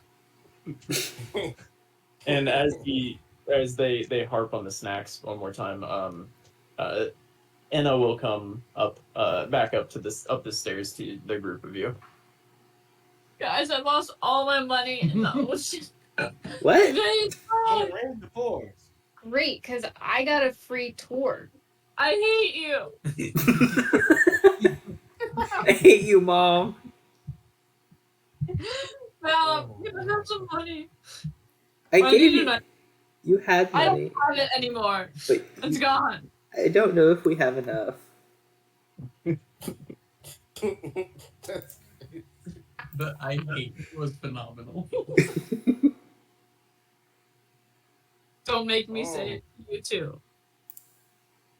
Oh, Oh, that was more time. You guys, this was fun. All right. I'll give it a 200. Okay. Oh, you're hot. I Careful, was she'll straight lose. 20. I hate it here. Nothing was gonna happen. It was gonna go by quickly, but you both. How did you? Yeah. All right, y'all. Those are crazy, crazy rolls. I want to try and forge. 1% chance rolls. Okay. So right now, what are we thinking? What's the next move? It's kind of late afternoon. You've walked all over the city at this point. Does the admit one have like a date on it? Like, is it for today, or is it just like a general like come in and okay? It kind of seems like you can take it over to them whenever. Okay, we might be able to buy other tickets, and we just got lucky with one free one. Yeah, we could buy one. Good idea. Or most of you did. And I Well, can no, now too because we gave her more money to lose. Okay, let's go buy some more tickets and go on a tour. All right. I think that this is a good place to stop it for today. On your way to the Aetros City Atromonious History Tour. The ticket will have an address of where you're supposed to go to. I was so excited for today's session. It went really well. Yeah. Hey, You took my word, Died. and then you took my money. Nobody died except for dozens and dozens of died from innocent people. 3 dragons. Yeah. no one I blew important mine died. because they died for the sake of our political message. Well, it's kind of crazy to think that the plane that a demon horse would take you to wouldn't be friendly, right? Like, that doesn't make any sense. We play that. I love you so You much. got a 0. I don't know. Okay. Well, I'm sorry. I didn't even give her a chance. But on a D100 and a D20, you cumulatively rolled 8. Tune out one stay at the worst times, honestly. Yeah. Like, the thing is, you could have passed the hideous laughter check. You What just did I rolled a need? nat 1. What- I think it was either 13 or Not a 15. zero. If it was, It was more than a if nat it was, 1. if it was not the nat one where you horsey, I mean, if you passed the check, different things might have happened, but you failed the check. but if it wasn't a nat one, if I rolled like a 7, Oh, you still would have been Yeah. in the same exact situation. It wasn't because you rolled a nat 1. That was just added to the pain of the whole thing, I suppose. You found the joke hilarious, nonetheless. I forget what the joke was. It was an ethereal plane joke. It was never going to make sense. It was how many strong press does it take to tie an ethereal knot? 7. 7. It's I'll get it. hilarious on the ethereal plane. Real. You wouldn't get it. He's like my horse. It was actually his horse first. He was very clear on that. Cassius. It was Cassius, not Horsey's Scotch Shade / Nightmare. Nightmare. You just name it what it is. Yeah. Nightshade is what she said its actual name was, but then never once Horsey. called it Nightshade. What? Never. Okay. Nightmare is what it was.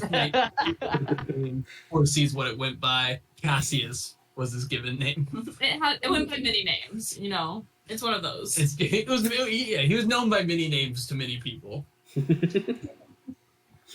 I guess I survived though. Just out of perspective for everyone else, every time Inna didn't have Nightmare called, Cassius was back with this guy for 5 days at a time, just chilling with this guy, living his little horse life, and then would randomly just get sucked to Enna, basically. Dang. I kind of get why he's upset then. Right? Nightmare seemed fine with it. Nightmare seemed great. Together. Tragic. And how long was the how long did the conjuration last? It lasted till it died, I think.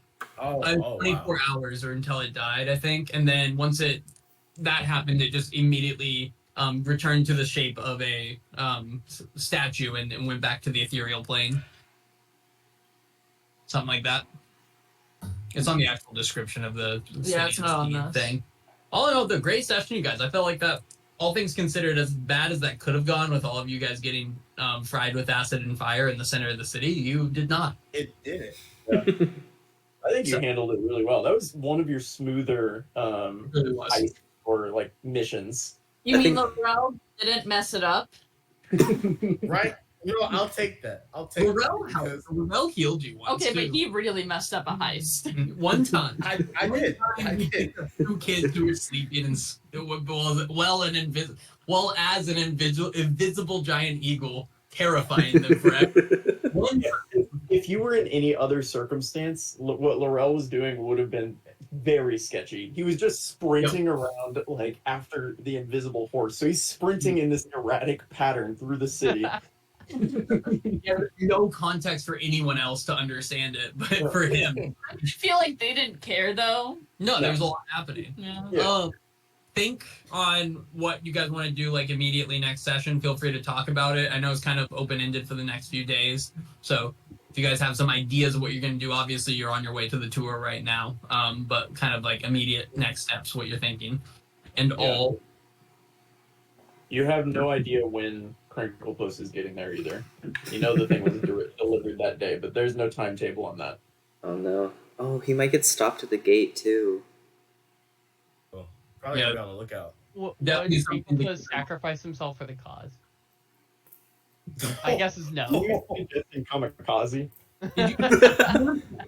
oh gosh. What if we have him just Obvious. drive the boat straight into the gate and just like Oh my god. And then I just hit one of them with guiding bolt and just blow up the whole ship. Yep. Yuri comes to a warehouse, Laurel. You could do it to a bridge, right? That's chaotic evil. Chaotic evil. No, that's chaotic. Hey, that's why he doesn't have the bow. Wait, are you telling me it wouldn't be? Oh. No, sorry, Everybody is telling you that. it'd be that. Sorry. Oh, I don't like it. Is that the next session there? No, it is not. It is not the name. Thank you, though. Yeah, this was Dragonhood, everyone. Everyone say bye to the recording. Bye, recording.